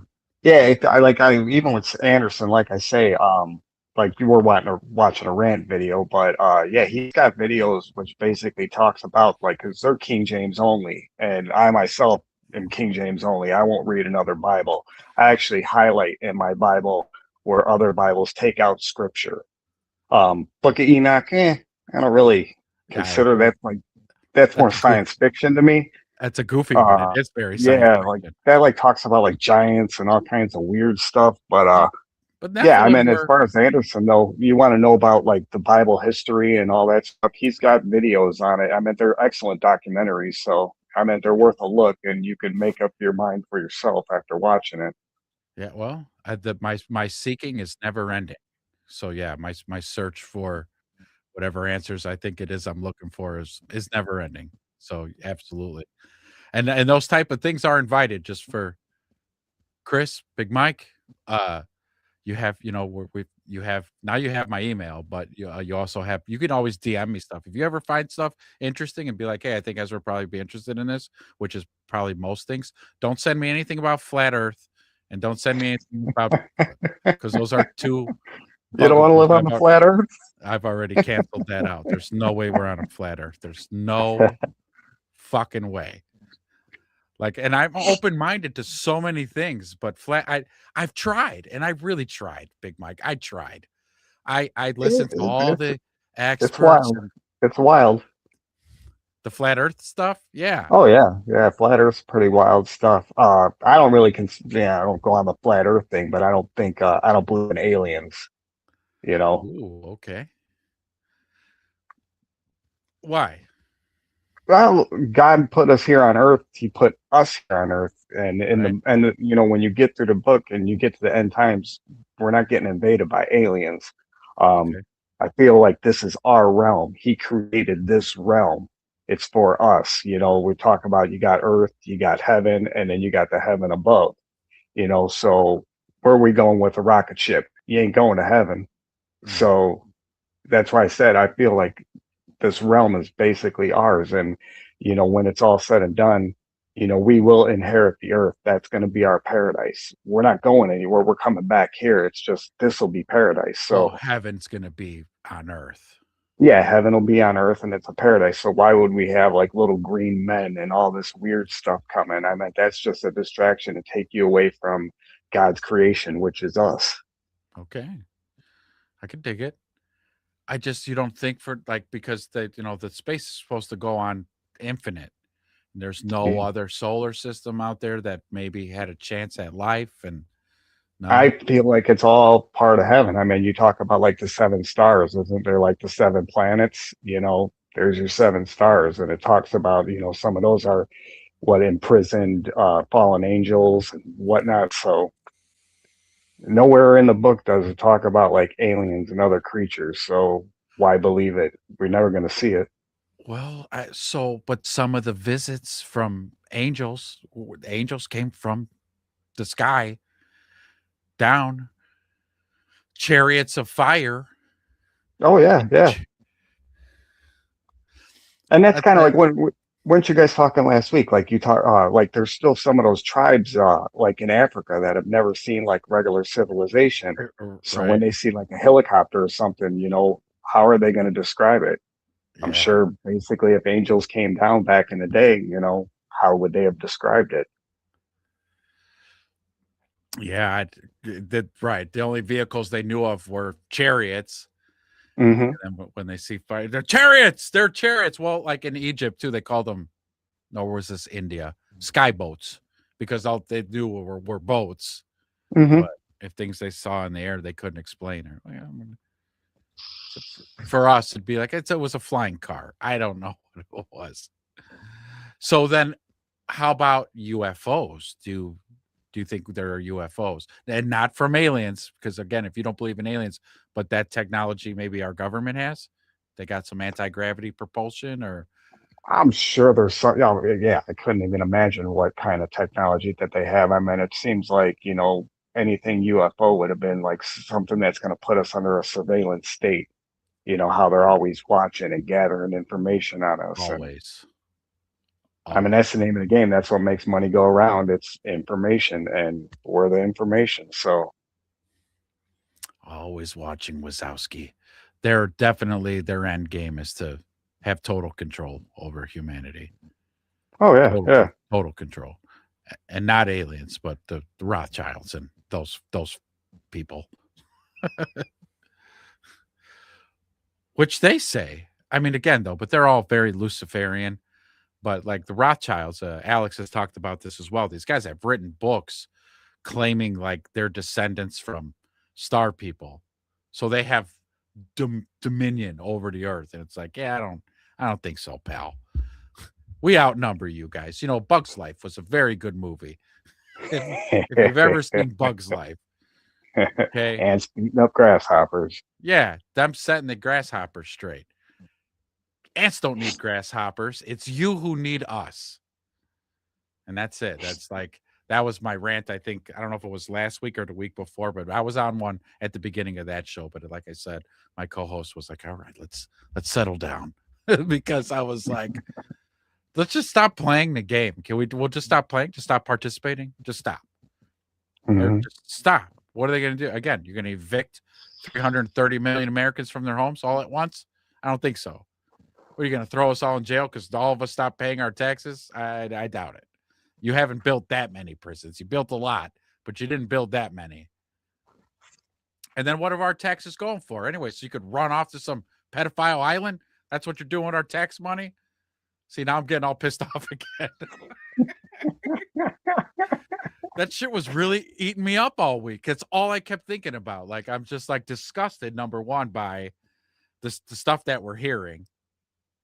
You know, like what are the code words? I think we all know what hot dogs are probably boys. Pizza is probably girls. But then they're on like jerky. What the fuck is jerky? I don't even want to know. But I could guess that you're eating people. You're eating children. You're eating, doing something. They're doing something. Because you need a recipe from a 5-star chef on how to cook it. And then all of a sudden, then other things start to go in. Oh my God. Remember, what was her name? Uma Abedin during Hillary's campaign and for 2016. And they had the spirit cooking fucking thing. Oh yeah. Yeah. And it's like, oh my God. That's okay. So we're like connecting dots there. We're spirit cooking. What are we? Oh yeah, no, we're just pretend cooking humans. It's pretend. It's not real. Oh no, Jerry, it's real. You guys are really cooking and eating people. That's fantastic. So anyways, thinking about that kind of stuff and that our tax money goes towards things like that. And it's like, oh, that's fantastic. That's good. Yeah. Because they already take our tax money. They don't give us a checklist, you know, when you fill out your W-2s and all that, or say you file your taxes. They don't give you options like, hey, so this year we're gonna upgrade healthcare. Will you give taxes for that? Yeah, sure. I'll check that box. Yeah. Upgrade our healthcare system. Yes. We're going to take better care of our veterans. Do you want to give to that? Fucking A, sign me up for that one. All right. We're going to make some really serious bombs and send them over to Israel. What do you think, Nick? Yeah, no, I'm not checking that box. Go fuck yourself on that one. Like, they don't give us they don't give us options. They're just, you're going to pay this much percentage in taxes, and then we're going to spend the money however the fuck we want to. Yep, you're going to fund our wars and our illegal voters and everything else. Exactly. Or as Chris figured out, you know, again too, this AstroTurf protesters that has been happening now for a number of years, probably funded by George Soros, because he was known to be funding a lot of BLM, Antifa, sorry, through his Open Society little thing. It's called Open Society. It's a really weird name to fund it, because, you know, right, remember when the riots were going on, they would say a truck will pull up, drop a whole pallet of bricks off. Oh yeah, off. Like, this was very well organized and funded operation. These people don't have a dog in the fight. They don't probably have a fucking opinion one way or the other. Oh, you'll pay me $2,000 to just burn the police department down? You got it. Because I don't have a job and I'm a drug addict. So $2,000 sounds good to me to cause some havoc and damage. It's crazy. This is just insanity. It's just, would you say, would any of this stuff be, you know, what's the word I'm looking at, comparable to anything that might be in the book of Revelations? Is this happening? Oh God, 100%. Have seals been broken? Have trumpets been tooted? It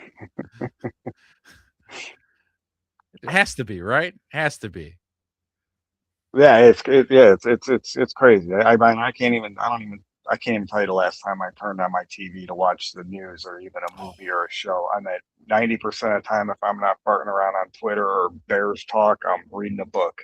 Yeah, that's what's up. Yeah, I can't watch TV at all. Say in the news, you got to be really careful. I took a break. The whole reason we started talking about like aliens and conspiracies because I just needed a break from politics. Like sometimes people just need to take breaks, step away from it. But absolutely, you can't watch TV. I'm the same as you. If I'm not playing video games, I'm podcasting, and yeah, and I do. You'll see me on Twitter. I get around. I'm insufferable on Twitter, to be honest. I'm a good boy on Twitter. I've gotten kicked off 3 times already, hence my, screen name. So. Oh, you have? Were you going hard in the paint back in the day? I was losing my shit back in the day. I couldn't take it.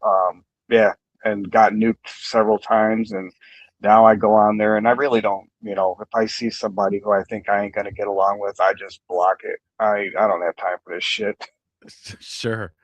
But so this was, I'm gonna assume, before Elon bought it. Because now that Elon's got it, I mean. Oh yeah, now that Elon's got it, it's fair game. But still, I'm not going to be. I could half the time you're probably arguing with a bot anyway. So I know, that's a thing too, ain't it? You're probably not even arguing with a real person. I mean, I use Twitter basically for sports, and I follow a lot of BookTube channels. So just to keep myself sane because these rabbit holes are. It's a messy business. Oh, it's nuts. It's crazy. You follow Kurt Metzger by chance? Oh, yeah. Yeah. Kurt Metzger has been on one for like the last 2 months. Like on one. Like he gets me all charged because he's like, he gets emotive and he knows a lot of shit. Like some of the stuff he's talking about, I'm like, what? Like I have to look up what the heck he's talking about. You got a comment here from Chris. Big Mike, you're doing great tonight. Love hearing other people's point of views. You are doing great. This is great. Hey, thanks. You're gonna be like you'll be a show regular. Right. You can even come in on bear shows too if you want. Because like when we talk bears, man, we need another angle. That's where it's at. Yeah. You know what? That's another thing though. I gave up on that team for 9 years. Did you? I mean, come on. It was getting to a point like you get Trump and I want to say 2015, that was like the last time Cutler played. I was done after that season. And then 2016, you had Trump coming in, so in 2016, I'm talking cash money shit. Mad shit. And at that point, I think like Kaepernick's kneeling. They got end racism and all this crap in the end zone. And I'm thinking like, we got a white cornerback, didn't we? End racism? Like... It's all bullshit, but yes. See, that was another one that had to do the fucking thing. They turned it into politics, and anything politics it's not fun. Correct. Like I can hang around people on the other end, the other side of the aisle. I mean, I like new ideas. I like freedom. I don't care what people do. Just don't shove your shit down my throat. I don't want it. That's it. That's the basic. And what they say, that's like libertarian. Because, dude, I think Gen Xers, we just ended up like that. Like, I truly don't give a shit what you do in your bedroom. I don't care. I swear to God, I don't. Actually, I want you to do what makes you happy. Just it's like you see the stuff on TV. You see people fighting, arguing, yelling at one another. I grew up in some rougher neighborhoods. We didn't argue. We might have argued over sports and all that, but all this stuff that they make on television, it ain't true. Guys are just guys, man. We can hang out. We can bullshit. We can do, it ain't like what they tell us on TV. I know. I go, what fucking reality are you guys talking about? Like, it doesn't make any sense. Like, I again, where I grew up in the city, there was a million different races and cultures going on at the same time. And somehow we all got along. Like all got along, all had a good time. Yeah, it was like, so later on when I'm hearing like, oh yeah, a white man's trying to keep you down. That's right. Like, I'm like, really? Where's the white man trying to keep somebody down? Not me. I hope you're not talking about me. I don't trying to keep nobody. Don't refer to me as the white man because I'm poor white trash. I'm worse off than many minorities. We're growing up. Right? I did not grow up with money. I grew up. If I got privilege, show me where it's at because it ain't my house. I missed the meeting too. I didn't get the email. I didn't get the little letter in the mail to show up. Yeah, I didn't get my card. I get pulled over. I get tickets. I'm like, what's going on here? yeah, I've been arrested and all kinds of things too. I didn't get my card. I didn't get my card. Like getting a fucking car, Ezra. Like, okay, God, don't tase me. But like for real, they push these messages that's like, this isn't happening. This is one of kind of the big ones that they did in the Super Bowl a lot. I think I saw 3 commercials of it. Stop the Jew hate. I go, where the fuck is Jew hate happening? Yeah, where? Not one person is Jew hating anywhere in the United States. Where is this happening? Yeah, I never have. I mean, I got to get to work. I mean, unless they were like driving slow in front of me. Yeah, well, that's different. Yeah, right. No Bears hats tonight. Only MAGA hats. Trump's kind of on my list right now. I'm not a happy camper with him. Especially when he was like, and I wanted to pull up the clip because we were watching the video that the clip is in. I don't like when he's talking to us like we're fucking dumb. In terms of like, we're still talking about this Epstein creep. Like, we're doing so good in this, right now in the country. And I'm thinking to myself, hey, asshole. Yeah, we're still talking about this Epstein guy. Yeah, because we haven't seen one person get fucking arrested yet. So yeah, we're still talking about him, buddy. Like that shit really irritated me. Again, and I don't want to believe this, but again, tell me you're in the files without telling me you're in the files.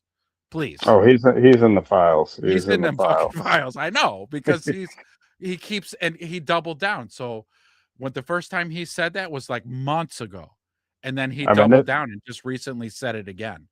I mean, that's the guy cheating on his wife with a porn star. I mean, come on, man. I mean, just look, I'm just glad it was somebody probably in her 30s. I mean, the only thing I like about Trump is I always said growing up, like, I don't want a politician. I want a businessman. This country should be ran like a successful business. And Correct. That's Trump. Trump will run. I mean, people talk about, oh, he's a crook. He's going to screw people over. Well, that's the guy I want on my side. I want right. Belichick stealing signs. Steal them signs. Give me the win. I want to win the Super Bowl. That's Trump. Correct. I mean, but all the other stuff, yeah. I know it gets a little the muddies. The water's muddy in the swamp. And so like, what was he talking about a month ago when he was saying like, he wasn't going to buy the cattle from the American farmer. He was going to get it from somewhere down south. And I'm thinking like, what? No, the whole purpose is America first. Take care of our farmers, take care of take care of us. Well, and I thought that was part of the tariffs too. Like you were going to tariff these other countries so that we're going to be getting shit from here. Yeah, I haven't seen any tariff money. I ain't got no tariff money yet. I did see on Twitter though. Did you see on Twitter? Like he did make some statements recently about the $2,000 little. Yeah, stipend. I did see something like that, but until it comes, I ain't believing it.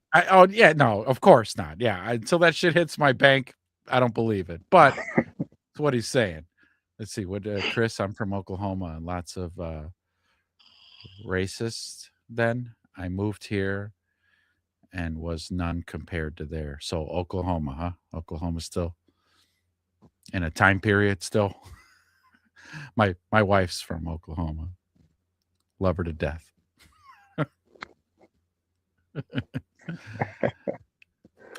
Trump is a Trump. He has no filter. So that's what I really liked about him too. I do like that. If there was one thing I think Americans were tired of, it was coach speak from politicians. They would talk for 10 minutes and they didn't say anything. Like Kamala speaking in gypsy curses. She's just saying words and you're like, okay, they didn't answer the question at all. But here's Trump. He's a straight shooter. When he was debating Hillary, that was some of the best reality TV I've ever seen. Oh, God, when she was like, you don't pay your taxes. And he was like, you don't either, bitch. Like, I use the same tax laws you do. Like, if you wanted me to pay my taxes, change the laws. Change the laws, Hillary. Yeah, I didn't think so. Like, I was like, whoa, okay.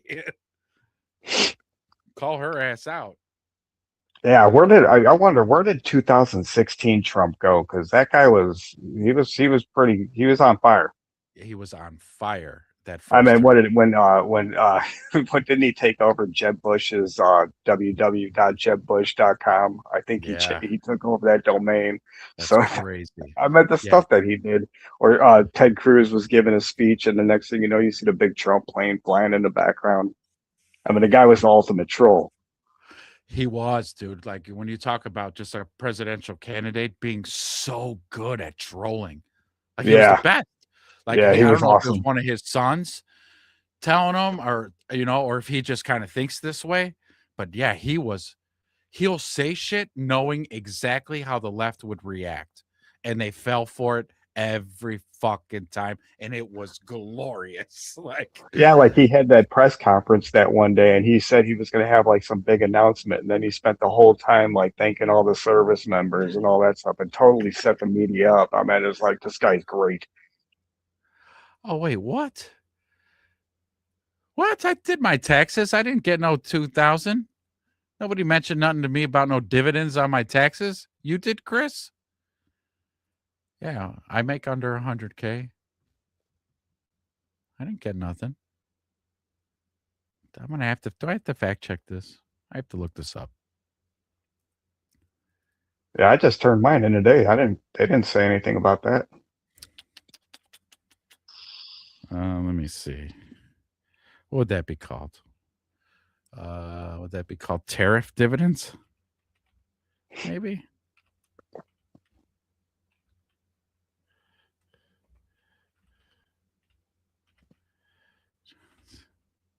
In 2025 taxes? Thought that would have been big news, Chris. That would have been big news. He's saying we did. I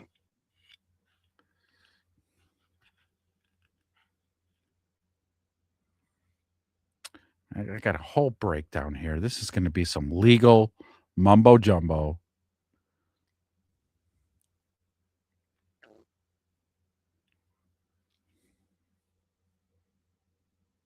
This is a lot of information. This is not a quick fact check on this one. How did you, I feel cheated now.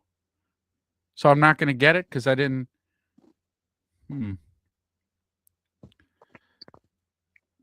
I'll tell you what, though. I know we branched a whole bunch, but I want to bring it back to really quick. Like, so as Wedge said earlier in the show, like we were raised in the city, and yeah, if you live in the city, like your parents voted blue, like no matter who, and that's how we were raised. But when I was young, I didn't really care about politics. I really didn't pay attention to politics till about like Obama's terms. But You guys actually grew up in the city? yeah, Okay, yeah, I was right at the very bottom of Cook County in Linwood, Illinois. In Linwood? Yeah. Nice. Really? Nice. Yeah, we were so northwest side, we were 16, 20 blocks from Wrigley Field. Oh, okay. Yeah. Yeah, I lived up in Rogers Park for a little while too. Rogers Park. Nice. Okay. Oh shit. And then you ended up in where you're at now? Yeah, I ended up in I've been out in Indiana now for over 30 years now. Oh, okay. You've been there a minute. Oh yeah. But the thing is, like when I ended up talking politics with my mom eventually, like as I got older, when I started to pay attention and started to sort out each side's like ideologies or whatever, I landed conservative is where I was.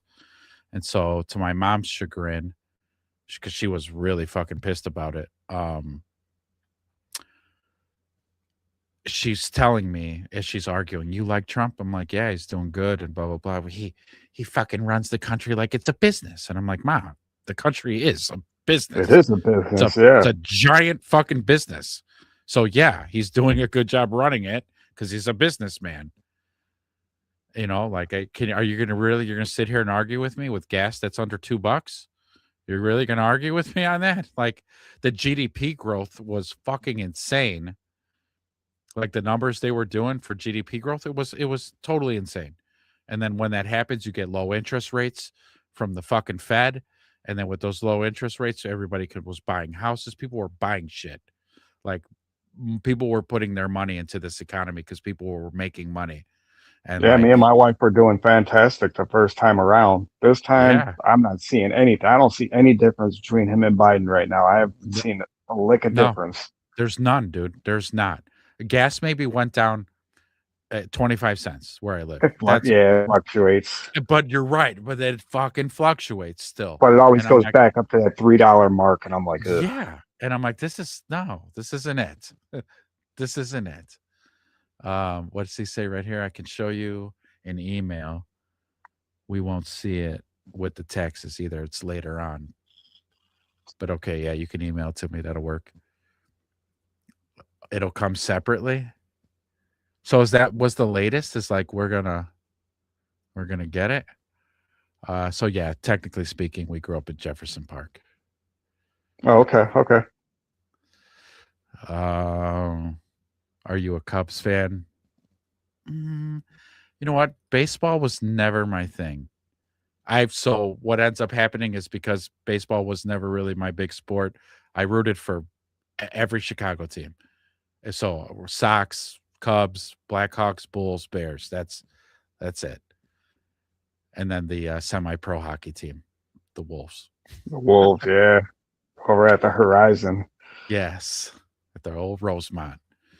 So yeah, but no, I'm not solely a Cubs fan because they were fucking losers. Like to root for the Cubs, like me growing up, it sucked. Okay, because the Cubs sucked.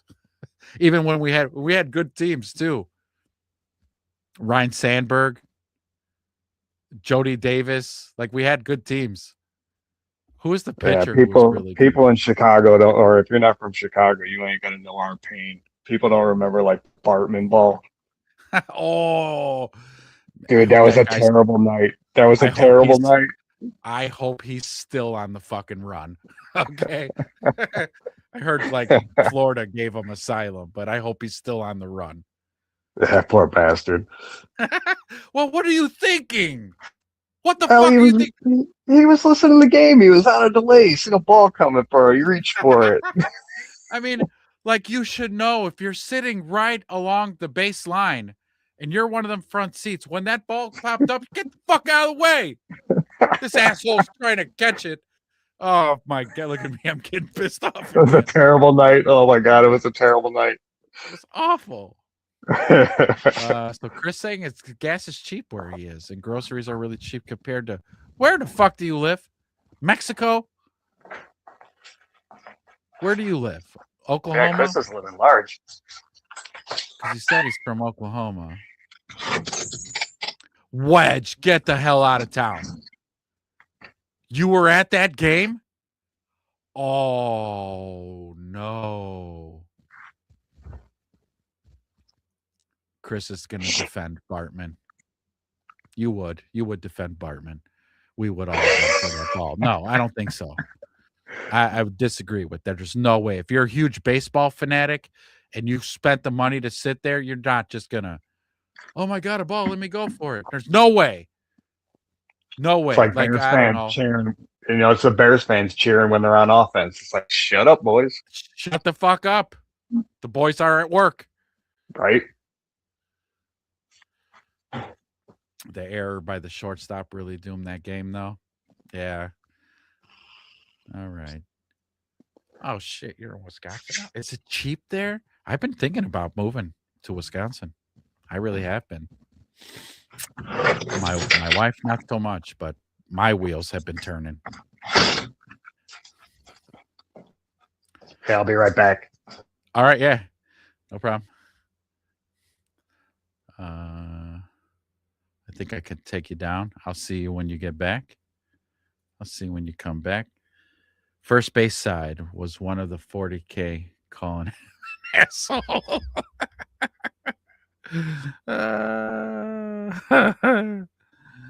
Oh shit. $2.50 for gas right now. That's about 15, 20 cents less than where I'm at. That's not a whole lot. $2.50 though. Yeah, you know, I'll start applauding when it gets down to like 215, 218. I'll be like, all right, now we're doing something. That was the other question I wanted. What happened to Drill Baby Drill? That was the other thing he ran on that I was like, fuck yeah, I can get behind that. Yeah, drill, baby, let's drill. Are we not drilling?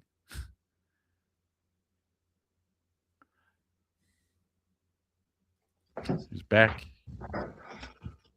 Back, all right. Back, yeah, to let my dog out. Should have called timeout after that happened, but Dusty dumbass. Oh shit. Oh my god.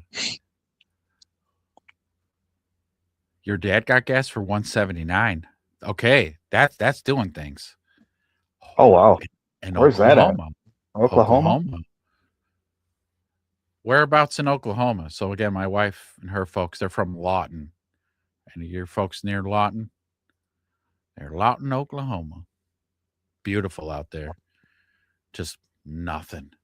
It's just nothing out there. As I'm getting older, I'm liking areas where there's like nothing.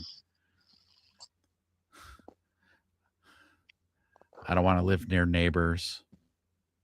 God, if I win the lotto, I'm going to buy 100 acres and just build a compound. That's where we live. We're out in the country out here in Indiana. Yeah. Yeah. How's Indiana? Please tell me. Is it cheap there? It's a good state, right? Yeah, it's cheap. Taxes are cheap. A lot of nice neighborhoods, a lot of good school systems. Indiana's great. It's primarily a red state, right? Oh yeah. I'm in Northwest Indiana, so it's a little bluer up here because we got Gary and Hammond, all that stuff. Like the Chicagoland area, that's still blue, but all the rest of the state's red. So is this why you're on Twitter lobbying for the team to go to Indy? I saw you. I saw you. Oh yeah. If they moved, I would be a half hour away from the stadium. Oh. And I'm I work out in Gary, Indiana. I work out in Hammond, so I'm in those areas all the time. Yeah. All right. Like I do beverage distribution, so I'm like in and out of like convenience stores, grocery stores, things like that. Okay. All right. I'm sneaking. I sneak around Twitter and I see your comments sometimes because I think probably because we're friends now on Twitter. So if you comment on somebody else's thing, I just see it. I wouldn't heart it because you're pushing for Indiana, and I'm like, no. I want good things for like I said, I didn't watch for 9 years. Once they got Ben Johnson, I was like, okay, this team's going to sink some money in. They're not going to be cheap. I'll give them a watch again. You're just really coming back. Yeah. I've always been a sports nerd. So like, I still listen to like ESPN 1000 and whatnot. So I'm current, but I didn't watch. Like, it ain't going to be on my TV. I'm not ruining my Sundays. Yeah. It's what's appalling to me is all the pharmaceutical commercials. Because again, I don't watch TV either. So it was startling.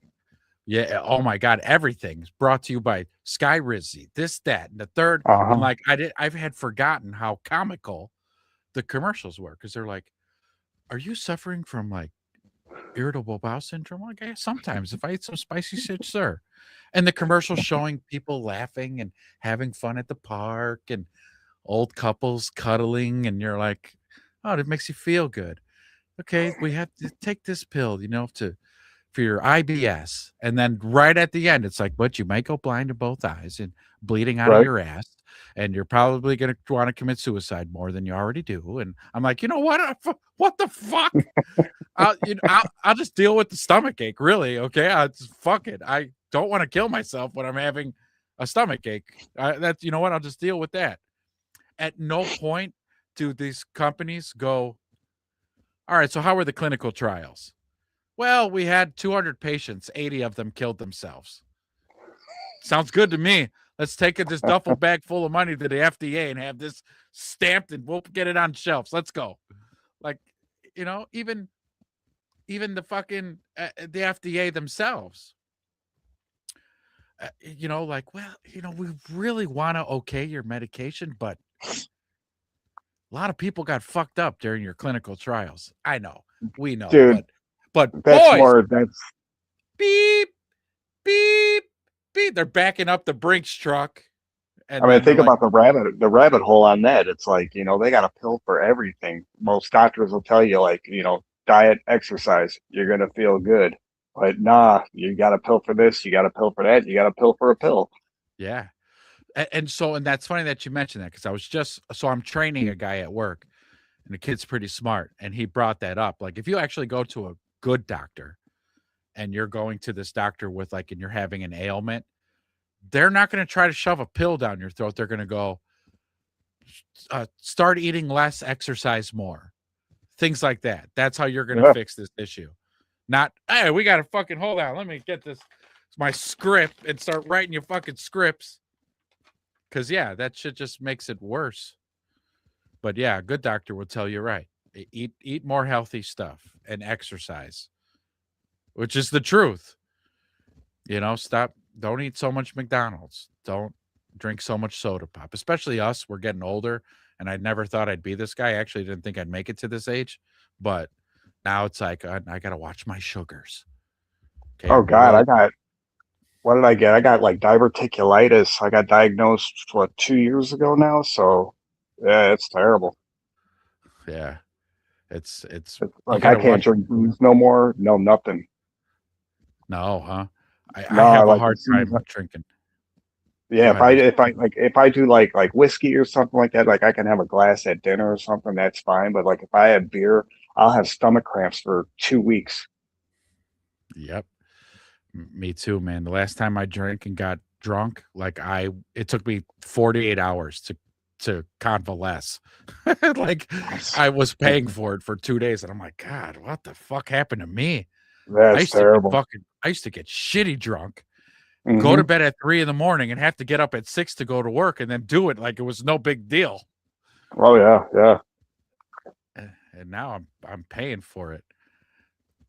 I know we got a camper down probably about an hour and a half away from our house here. It's like a, you know, little park community, like a Jellystone. You know, we got golf carts and stuff, and it was always cocktail hour, but now it's like, think I'll take some grape juice or some shit. Yeah. Do you have any juice behind the bar? Is there any juice? Right. Like I got a little tummy. Okay. Well, Chris likes the blue pill. Chris, come on. You're not that old, buddy. Do young guys take that just for shits and gigs? You're not taking the blue pill just for fun, are you? I mean, come on. You're not that old. Aren't you younger than us here? Or are we all the same age-ish? You're probably just kidding. I hope you're kidding. Big Mike, man, tell me how on God's green earth did you find Royce and Mersh? Owen Benjamin. Through Owen Benjamin. Okay. Yeah, I started watching Owen Benjamin clips, and like as soon as you would finish the video, Royce and Mersh would pop up, and they always were making fun of him. So at first I was like, what are these guys like? Why are they dissing on Big Bear? And then all of a sudden I was like, wait a minute, I'm more Royce and Mersh than I am Big Bear. So I kind of made the switch. Yeah. And then I've been listening to them guys for about 6 years now. I've been listening to Revengeances. Yeah.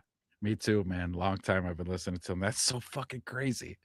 And they're funny, man. I don't know why they're not bigger, because those guys are hilarious. Well, I think sometimes they have tendencies of going like too far sometimes. And I think that's probably what hurts them, because you're right. They're so fucking funny. Dude, I mean, if you're a normal guy, you're going to enjoy that show. It don't matter what you are. If you're a normal guy, likes to talk shit, have fun, laugh, that's your show. Yeah. Those are your boys. I'm honestly, when I started Loud Horsing Off, I wanted to emulate them as close as possible. But again, my co-host, he's like, he won't push it. You're going to break that barrier. I'll push it. I will. But because I've always kind of been that way. That's why I really connected with them so much, because I had always been that way. Me and my brothers, we talk just like that. And so when I watched them, I was like, oh, these guys they're just like me. Like I like these guys. And so when I wanted to start podcasting, I was like, I kind of want to emulate that, where it's transformative content. So we'll watch news clips and pop culture and whatever, and just riff on it. Because that's what me and my brothers would do at home when we were kids, teenagers, whatever, anything we're watching on TV, we're ripping on commercials, we're ripping on the news, we're ripping on TV shows. Like it never Like ends. you can't be friends with a guy if you like don't rip on him. It's like not allowed. Yeah, well, but that's right. That's consistent with our era. Yeah, Of like that's 100%. how we were growing up, and things have gotten so PC. Of you can't say that. You can't say. Well, actually, no, I can, because the First Amendment says so. And so, if it's what I'm thinking, I'm gonna spurt it out, and it's fucking funny, and you're either gonna laugh or you're gonna hate me. So one of the two.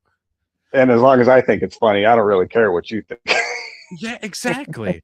Or same thing, or if people tune in, and because I have had people leave comments on my shorts of like, "You're not funny," and I'm like, okay, well then go watch somebody else. Then I don't know what to tell you. Yeah, If you don't find my no. humor funny, but my shorts that I have up, they're fucking hilarious. All right, like I know it's funny, but yeah, those guys, man, they always have me rolling. Like there's so many good like skits that they do. You know, when they make fun of Chris Cuomo. That shit's awesome when they do Oh those God, bits. yeah, that the meatball song or whatever that they play. I love my mother. I love my brother. So let's get after it. Because Chris Cuomo is such a fucking douche. That's so low hanging fruit to make fun of that dude. But I'm glad that they do it because Chris Cuomo deserves it. Frodo. Fredo. Oh yeah, Fredo. It's Fredo. Fredo. Oh my God, he fucking remember that when somebody called him that and out in public, he freaked out. That's so good, man. It's so good. Like I'm trying to think of like something that okay, so I had my 27-year-old son with me in the car. He was a bit younger though, because this was years ago. I would listen to them on our way to and from work, and my son's sitting shotgun, and I have my phone up on the dash and watching them while I'm driving to work. And they're talking about this, that, and the third. And Royce goes, yeah, I don't know. You know what was missing from the Holocaust, I think? And Mersh goes, blacks? My son goes, what? Like he's just like, but he was dying laughing. But I was like, yeah, this is how they get sometimes, man. It's just, they're not really like that. It's funny. That's all. It's just funny. My favorite thing that Merch does is when he does his Trump voice and he does Black Candace Owens. A Black Candace Owens. I love The that. best. The best. So some of our early episodes of Loud Horsing Off, I would do that just in honor of Mersh. Like, as we were talking about Candace for a while, but anytime I pull her up on the screen, Black Candace Owens, folks. Dude, they are so fucking hilarious. But I think it's that shit. I think a lot of people, like, even if they are conservative, are like, I don't know, that's a little much for me, We're just we're just dudes talking. It ain't nothing serious about it. We're just dudes talking. Seriously. I miss Rush. Rush was good. Yeah, Rush was good. I liked Rush Limbaugh. Yeah, Rush was really good. I really felt like when I was first really like maybe the first 5 years of listening to Alex, I was like, I think Alex is trying to do the Rush thing, trying to be like Rush. I think he looked up to Rush, which I thought was good, yeah. but then Alex just took it to another level, stepped it up a notch. I was really worried, man. Well, and I still kind of am. Do you ever get the sense maybe that Alex is like compromised? Maybe like they got to him. It's hard, right? It's hard to really put your finger on it, but there's just something. Yeah, I don't know if it's that he got compromised or maybe if he had to like tone some things back to maybe kind of keep his show. I don't know. Because they sued the I don't pants off understand. I don't understand how he got sued for like what billions of dollars for what saying stuff about Sandy Hook. Like, yeah, just over $1 billion. It's like we can have an opinion. It's an entertainment show. It's like, I don't get it. It doesn't make sense, right? Because they're going off of like So there's two different ways. There's like defamation, and then there's something that results in like loss of money somehow.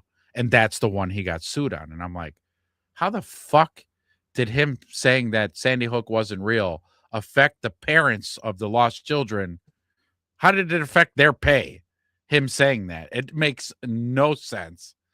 And then when Alex was talking about the court case, he had said that the judge said like right away, like, we're just going through the motions, but you're fucking guilty.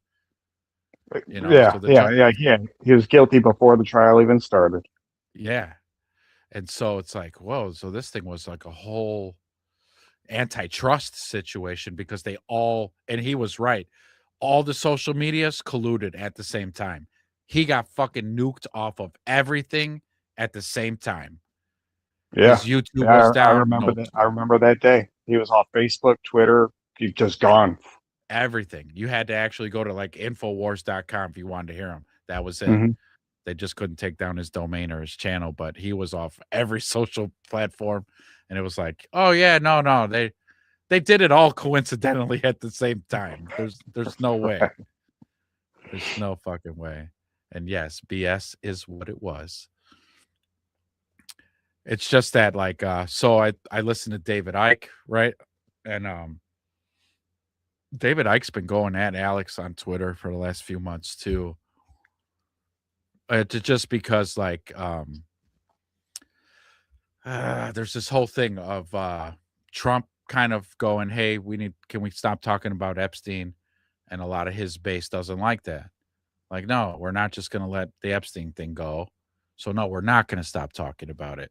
Well, then when Alex comes out and kind of doubles down with Trump and starts saying, well, I mean, yeah, you know, the economy is doing better and all these kinds of things. And then here comes David Icke out of left field and you're dead wrong, mate. You know, thanks for telling us that you actually been compromised now. And I'm like, oh, you guys were buddies.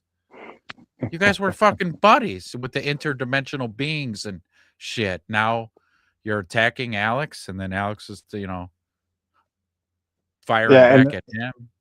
And I don't understand how everything like, oh, as soon as I don't agree with you, oh, you're compromised or you're a Fed or you're this, you know. It's a bit immature. Yeah, it's kind of stupid. And then Alex, though, like I said, I kind of stopped listening to him when Owen left. Once Owen Schroyer was gone, I was kind of out.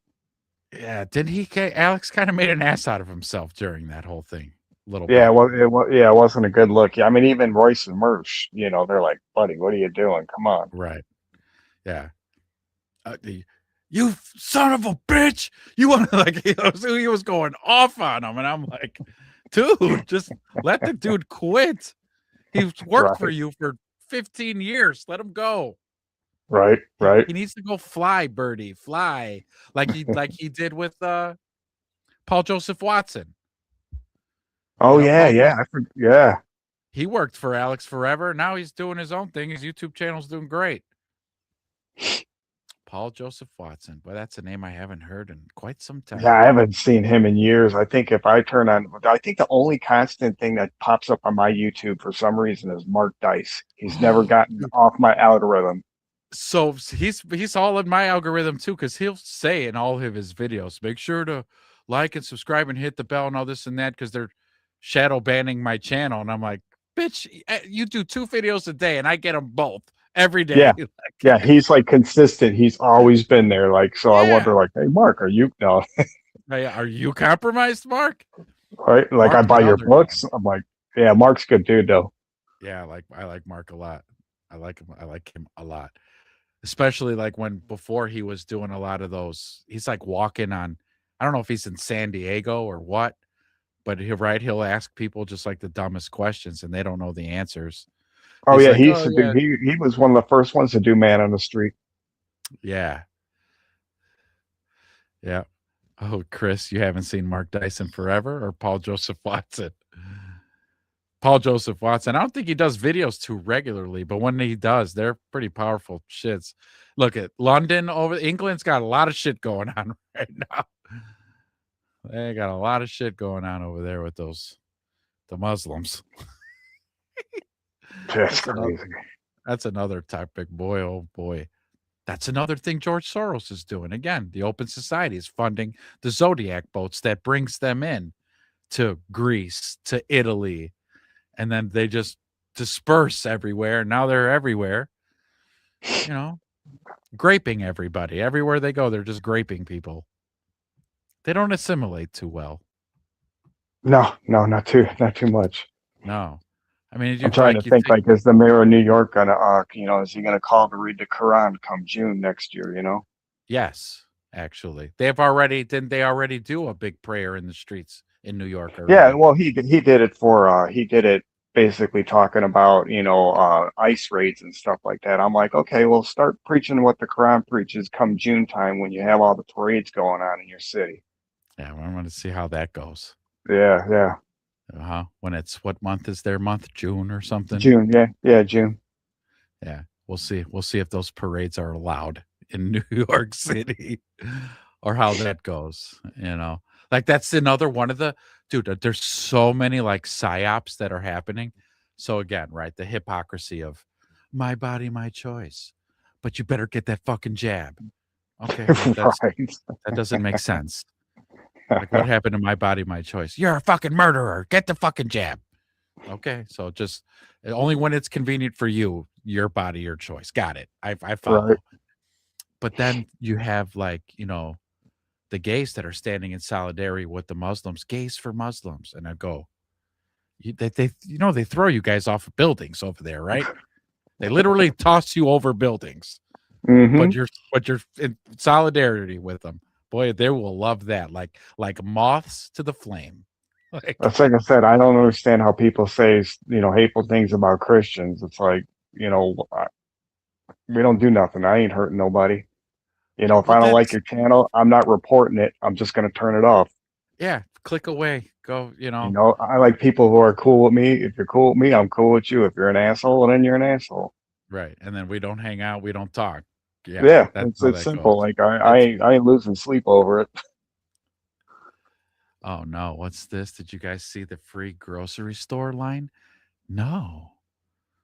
They started already? Did he take over? It was his first day? Let's see.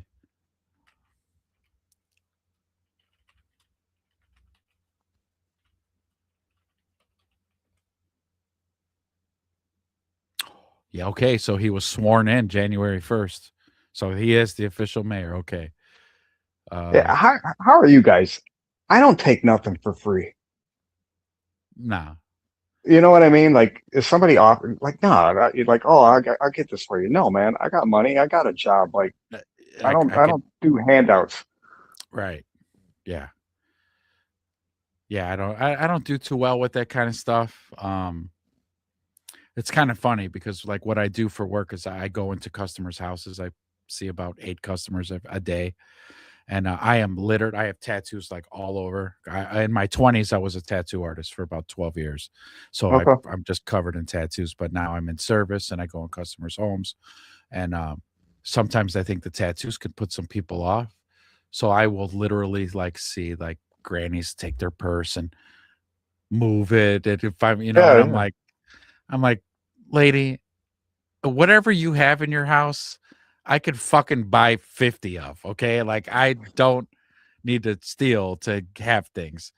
But it's that same mentality of what you were saying when people were like, oh yeah, come for free food. I'm not going for free food. If I want food, I can go buy it. Yep. How about people who actually need it? They can go get the free food. Because if they're struggling, I get it. I've been there. But where we're at right now, we're blessed to be financially pretty good. So yeah, I'm not one to take freebies. It's unnecessary in my life right now. Yeah, 100%. Like I said, I'm not, they talk about, welfare, hey, some people fall in hard times and they need it, but it's like, we got a whole system of people taking advantage of this shit. And I'm tired of it. Yeah. I'm tired, we work our asses off and we get to watch these fools protest and get paid or, get their check every month. Well, where the hell's my check? My check's getting raped because you're getting a check every month. Yeah. Yep. And that's kind of one of the things that I did talk to with the trainee because I was just bullshitting. Okay, it was just something to talk about. Where I was like, you see how much? Because number one, they're hiring ICE agents, right? And I was like, you see that they're hiring, and I'm like, well, it's their salary, if it is truly, can go up to 90 grand. I'm like, that's more money than what I make right now. And the guy's like, you would join ICE? I'm like, fuck yeah. And he's like, so you'd have no problem putting abuela in a van? Abuela, that's Spanish for. And I go, yeah, if she's not on papers, yes. Yep. I go, I'm not going to be a dick. I'm not going to slam her in the van. I'll be very gentle. Hey, abuela, I'm going to put these cuffs on you real gently, real soft. Okay. Are you hungry? Are you thirsty? Do you want anything? As we go to the van, I'll get you whatever you want. I'm like, yeah. I don't have no hate for these people, but I'm going to treat them like my kid. Like, no, you're old. You're an adult. Get out. Right. This isn't your home. Get out. You need to move somewhere. Like, get out. Because it isn't a matter, and this is how they want to turn the messaging. It's not a matter we don't want you here. That's not what it is. Just be on papers. That's all. There's a right way of coming here. When you come here and you're not on papers, you're straining, like you said, the welfare system, the Medicaid system. You're stressing it out, and like we don't have the money. We don't have the money to support it. We don't. So like they offered you, I think, right? Trump offered to pay for a ticket, and then a fast track to citizenship to turn yourself in and do that, and they don't want to do it. So now you got to be hunted like dogs, and it sucks, and the optics don't look good. When they're showing you them pulling up with masks on, they're doing the thing. Optics are not great. However, I mean, you were offered a very pretty sweet deal. Oh shit! It's fine. Oh, go ahead. It's funny, like you see these things too, and it's like, why do they always have the flag of the country that they didn't want to be in? So that's another fact that that's the problem. Like, you come over here, you need to adapt to American culture. You need to embrace freedom. You need to embrace, what our culture is. You don't bring your crap over to our nation. Correct. We have a nation. A lot of people are bitching about the Bad Bunny thing. Hey, it is what it is, but it's like, it's not an American culture. We don't speak Spanish. I don't need to press 1 for English when I'm watching the Super Bowl, and it's not a racist thing. It's not, I don't speak Spanish. I didn't have to learn it. This is America. It's an English speaking country. Right. Well, you have to think, right? Like, let's say you move to Mexico. I'm going to learn Mexico. I'm going to learn Spanish. You're going to have to, because they're going to demand it from you. Okay. I mean, like, now if I go to a hotel in Mexico, would I expect that maybe they have like a translator that could help me out? Sure. But if I go to McDonald's, do I expect the register person to know what I'm speaking? No, that's my problem, not theirs. Correct. Like I had thought and entertained myself with just really quick, Chris. I'm trying to get a good screenshot of the lines, so I am looking at the same time, trying to, because some of these pictures do look crazy, but I'm looking for one that actually shows the retardedness of how long the line is. I had entertained I wanted to move to Poland. That's where my folks are. That's where my folks are from. You're a Polak, huh? Yeah, Chicago Polak. Come on. Hey, I got the Kaluski too. Nice. So when I had heard about Poland, I was like, oh, I got to go, because I had heard their president. I heard like MSNBC talking shit about their president, because when they were doing all the Syrian refugees, he didn't let any of them. He didn't want any of them, and he wouldn't let them in. And then I saw a video of how they actually patrol the borders and how they treat the people that are jumping the fences. Like, they're brutal. They're fucking brutal. I mean, and their response time is quick. I mean, this Polish military, they're like, boom, they pull up in their Hummers and they grab your ass and maybe beat you a little bit while they throw you in, and then they throw you right the fuck out. And so I was like, oh, that's sweet. That's excellent. So I was looking into it, like, oh, how do I get my citizenship, and how does this all work? Well, you have to know how to speak fucking Polish. That's one of their requirements. Like, that's just period.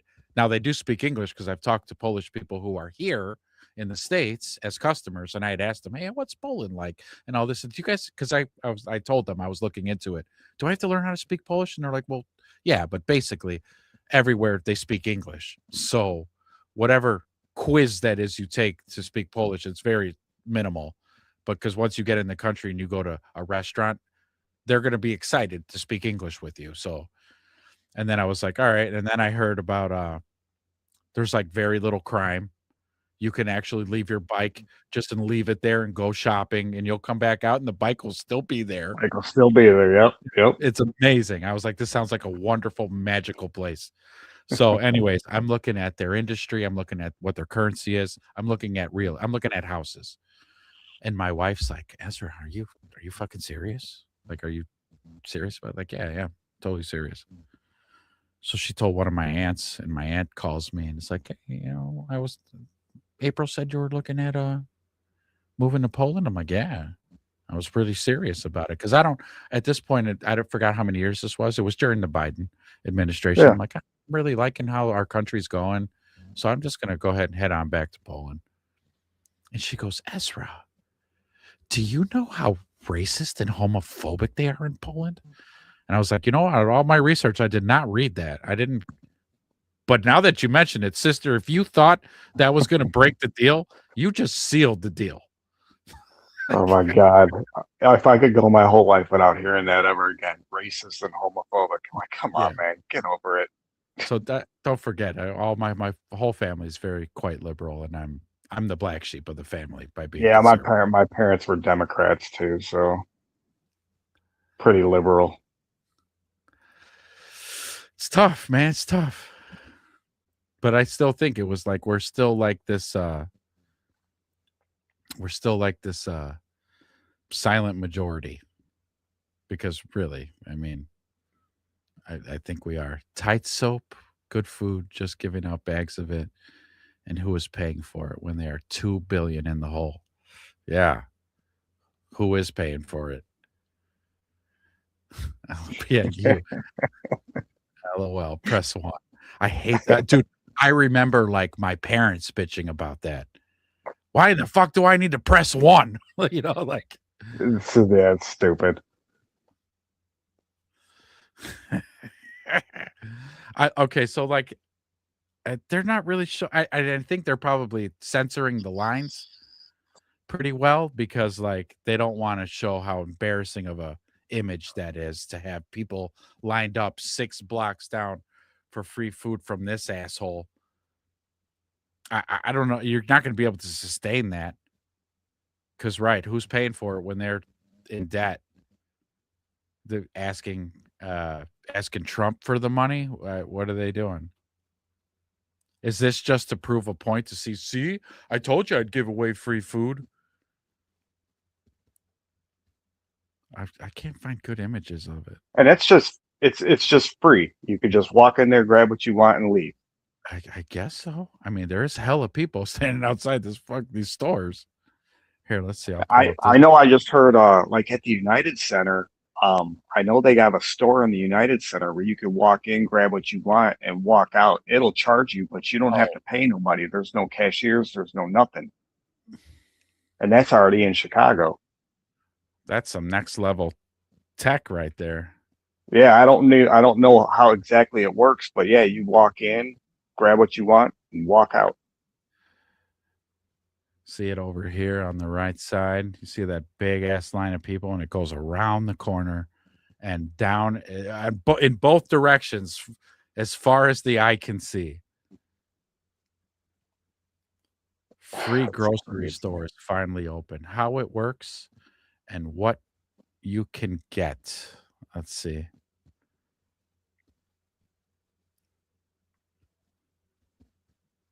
That's crazy.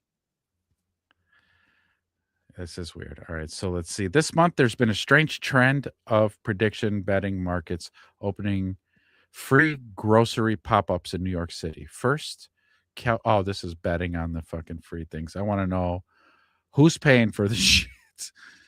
They have to be stocking the shelves every 5 minutes.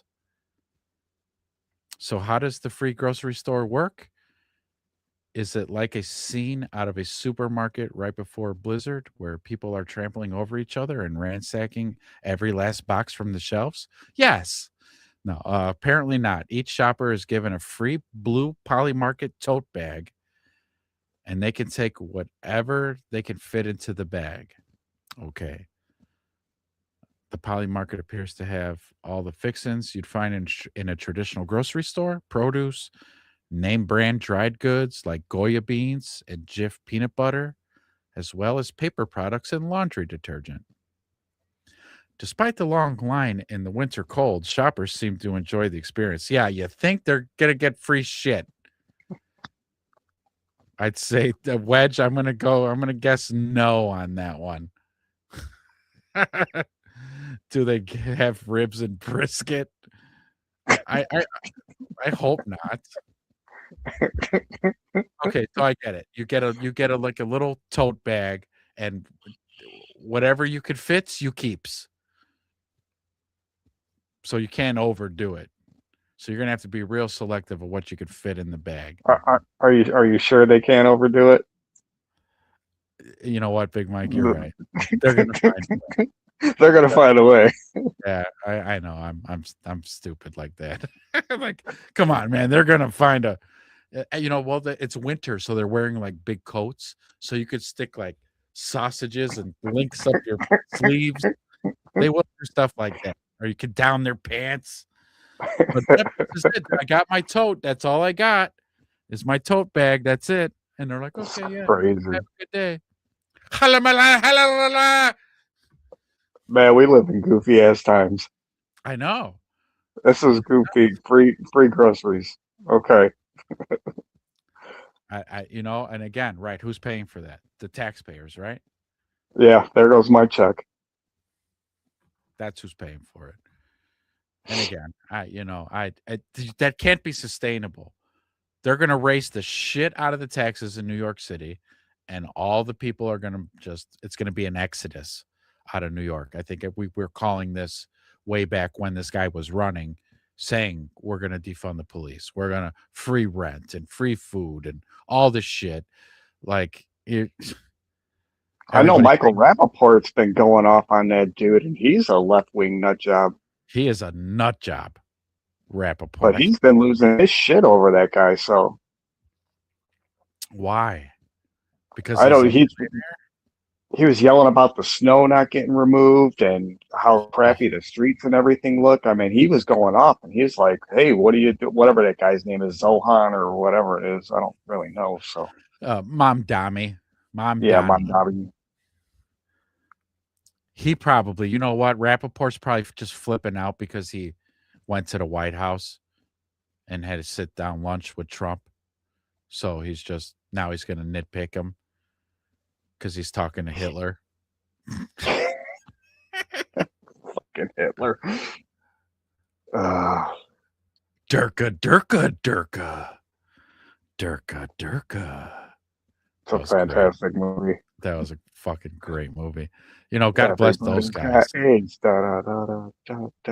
don't know where they fall. I don't know where they fall politically, but they punch all over the place, and you gotta appreciate it. I think they fall with the rest of us that are kind of stuck in the middle, just looking at this shit, going, Wait, hold on. That's a paradigm. Free bus fare just went up $3. It was free, but now it's $3. Wait, what? Oh, you thought you were getting shit for free? You're crazy. I lied the whole time. I was lying. And you all fell for stupid Americans. I told my mother they were very stupid.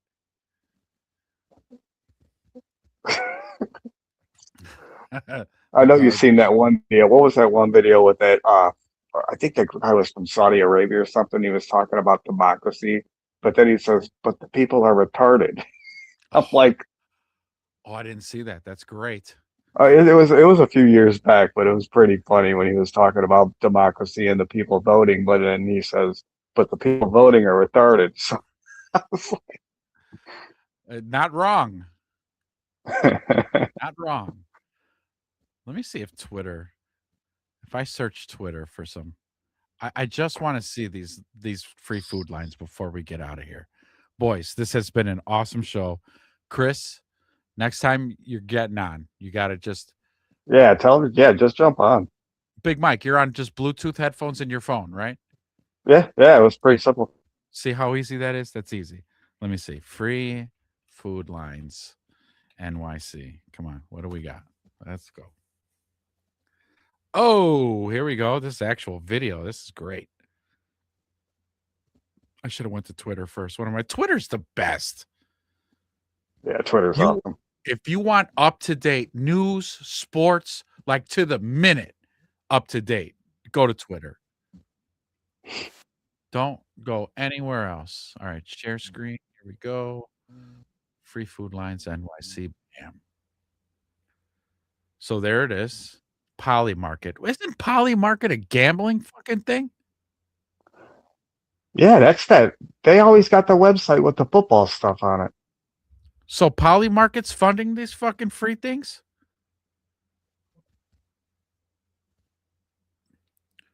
So, all right. No lines. Well, you get to see a little bit of the lines right there. But, all right. But hold on. There's a whole lot more here.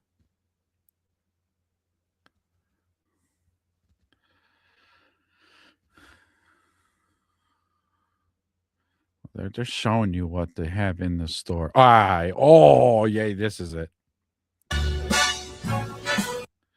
Yeah, all right. Wait for this video to cycle around. Look at this. Look at this line. Woo! It's like Ben Johnson taking his shirt off. Dude. That was nuts. Come on, show me one more time. That's impressive.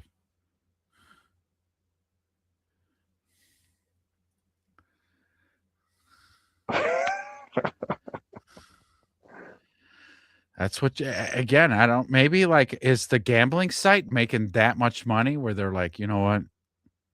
We'll just go ahead and make this free food thing of yours idea come true. What about him saying no cigs, no liquor, and no lotto because it's against their religion? Yeah, you can't cancel those things, not in New York City, without all hell breaking loose. Did he say that? Ooh, you don't want to say that. New York City, that's literally all they do. Cigs, liquor, lotto, strip clubs. Which is ironic. Again, more with the hypocrisy. You know, over there in the Middle East, they're very strict. Women covered. They're in their garb. But then they come to the United States and they're all about strip clubs and prostitutes. All of a sudden, you like the West now, huh? You like the West. You like how we do stuff. I hate the double standards. It's not fair.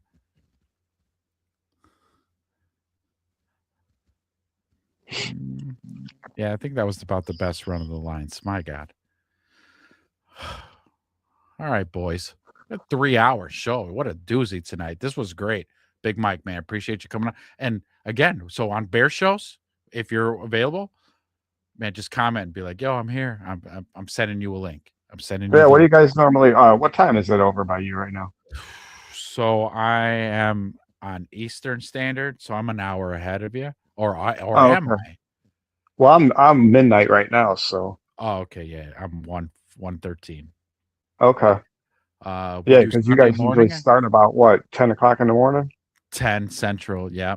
Yeah, so 9. Well, okay, 10 o'clock my time then, yeah. Mm-hmm. Yeah. And then Wednesdays, I think it's 8 Central on Wednesday. So those are our 2 Bear shows. And then this Loud Horse Enough, me and John, we've been talking and trying to do like a Tuesday or a Thursday. Him and I both have pretty kind of hectic schedules, so it's hard to get those days lined up, but we'll figure it out. But definitely Saturday night. 10 o'clock Eastern, so 9 Central every Saturday. But this was awesome. We have to do this more. I want to bring on guests more often. Big Mike, you're always welcome. Friend of the show, part of the show. Yeah, I'm glad I found you guys, man. It's pretty cool. Yeah, it's super crazy. Again, my mind was like, when we got off the air that night, I was like, holy shit. I had to tell my wife. I told my son, because he knows about Revenge of the Sith. I'm like, dude, like this guy just stumbled across us because we were talking Bears, and then he showed up for a Saturday show, and then somehow we talked about Revenge of the Sith for a second, or you brought up Daywave. Yeah, Daywave, yeah. And then I'm like, wait a second. Are you talking about the Daywave that I'm thinking of? I'm like, you say it first, because I don't want to say it and then be wrong. And Yeah, that's a small circle too, man, because nobody watches those guys. No, yeah, Daywave. Let me ask you, because it's been a while since I watched Daywave. Is Frozen Asian still on? Yeah, Frozen still does his thing. Frozen, Pessy. I mean, I don't catch him like religiously anymore, but yeah, they're still on there. All right. He's one of my faves. I like. He's so like, I don't know what it is. My favorite guy on the show is when they do Thomas Murphy. Dude, Thomas Murphy's the best. Yeah, Thomas is like, yep. Mm-hmm. Yep. Yep. Blowing up freaking hand sanitizer for Taylor Swift. Oh, he hates her. Yeah, so great. I love those guys, man. One of these days, I'm going to get this show up to a level where they're going to be like, we need to have these guys on the show. Or have a crossover. I'd love to have Royce, Pepsi, Virgie, any of them. Like, come on the show, please. Because they're fucking nuts. Yeah, Royce is the man. Royce is my guy. Yeah, Royce is. Yeah, I like Royce. I like Mersh's impressions. I'm not up late enough to watch Nightwave. I never, you know what? I've watched Nightwave and I have no idea what he's talking about. He's off into I don't know who he's talking about, what these people are. I don't even know. He's like beefing with people a lot. Yeah, right? It's like if you're not in on the joke, you're not going to understand what's going on. And I didn't watch it enough to understand, but yeah, I watched Daywave. Daywave's just funny. Yeah, I was watching Daywave all the time because, again, I drive a lot in my job, so I'll just have their show live as I'm listening or driving. Sorry, it's just great when they watch Love on the Spectrum and. Or who's the chick that they watch the cooking show and she's always drinking? Oh my God, that's right. Yeah, her too.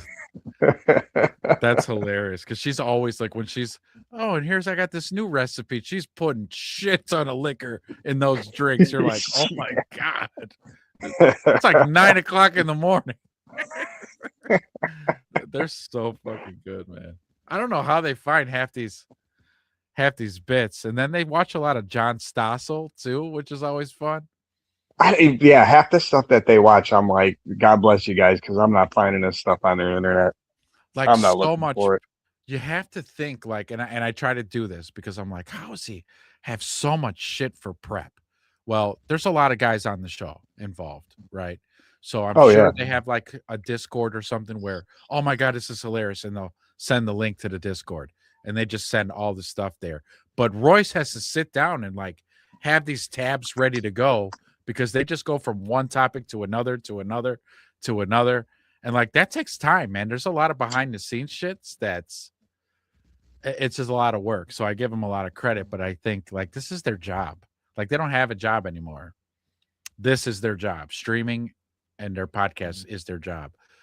So one of these days, again, we just gotta get to 1,000 subscribers, so we could join the monetized club.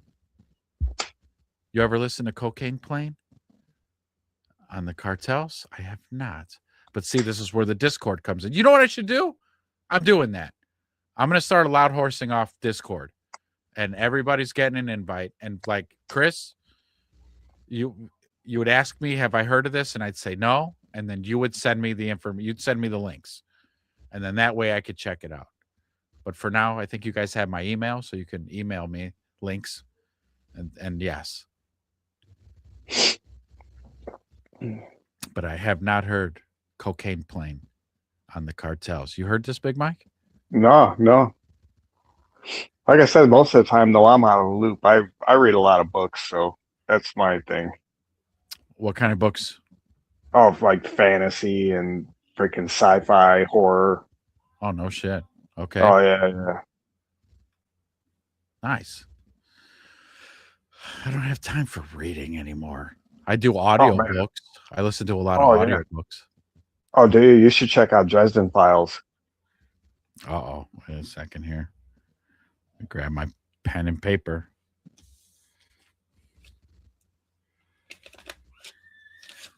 Oh, what's it called? Dresden Files, like Harry Dresden. D-R-E-S? Yeah, Dresden. Dresden. Yeah, it's about he's a wizard out of Chicago, Illinois, so you'll like it. A wizard out of Chicago. Yeah, and it's like urban fantasy, so it's set in like the modern era. But yeah, he's a wizard. He works with detectives and stuff, and they solve like special cases in Chicago. Like paranormal stuff? No, like vampires, freaking zombies, werewolves, all kinds of shit. Oh shit! Yeah, Okay. like there's demons, there's lore. It starts off. It's basically just like one long continuous series. It's pretty awesome. Yeah, it's by Jim Butcher. It's it's awesome. And I don't know if you ever watched like back in the day Buffy the Vampire Slayer. I did not. How about True Blood? I watched True Blood. Well, there's True Blood, but with Buffy the Vampire Slayer, the character that played Spike, he does the narration. His name's James Marsden. He does the narration for it, and it's excellent. Really? Okay. Dresden Files. Yeah, I love it. It's badass. I'll tell you what, when I'm out on the road, because again, I drive about 250 miles a day. So like, I mean, when I'm listening to books, I'm usually listening to like the Emerald Tablets of Thoth, which is some, I don't know if you would call it fantasy, but it's some, Thoth is an Egyptian god, and he wrote tablets about how to traverse the afterlife once we leave here, how to maybe get onto the next dimension without being sent back to Earth again. It's a whole fucking thing. But and then oh my god, I got so many books like that. Like I just finished a series, Sandman's Son, and it's about a dude who gets sent to hell by his buddies, and he turns out he's in hell for 11 years as a gladiator, and he finds a way to break out and get back to Earth. And now he's basically going to kill all these dudes that sent him to hell. That sent him there. No shit. Yeah, it's awesome. That's cool. All right. That's why I said, why watch TV when I can read all this crap? And I'm like, oh, this is good stuff. Yeah, I mean, again, too, and no commercials and no woke shit. No commercials. Just the movie going on up here. Yep. That's awesome. But yeah, man, again, appreciate y'all showing up and hanging out. This was awesome. I had a great time. Again, 3 hours flies by so fucking fast. You guys, it was awesome. Yeah, I got to get some rest because I got a show in the morning. But you guys have a good night, man. Take care. Be well until tomorrow. If we see you in the morning, that'd be great. But yeah, guys, have a great night, man. This was awesome. Night, boys. All right, man. See ya. I'm out of here. Thank you so much.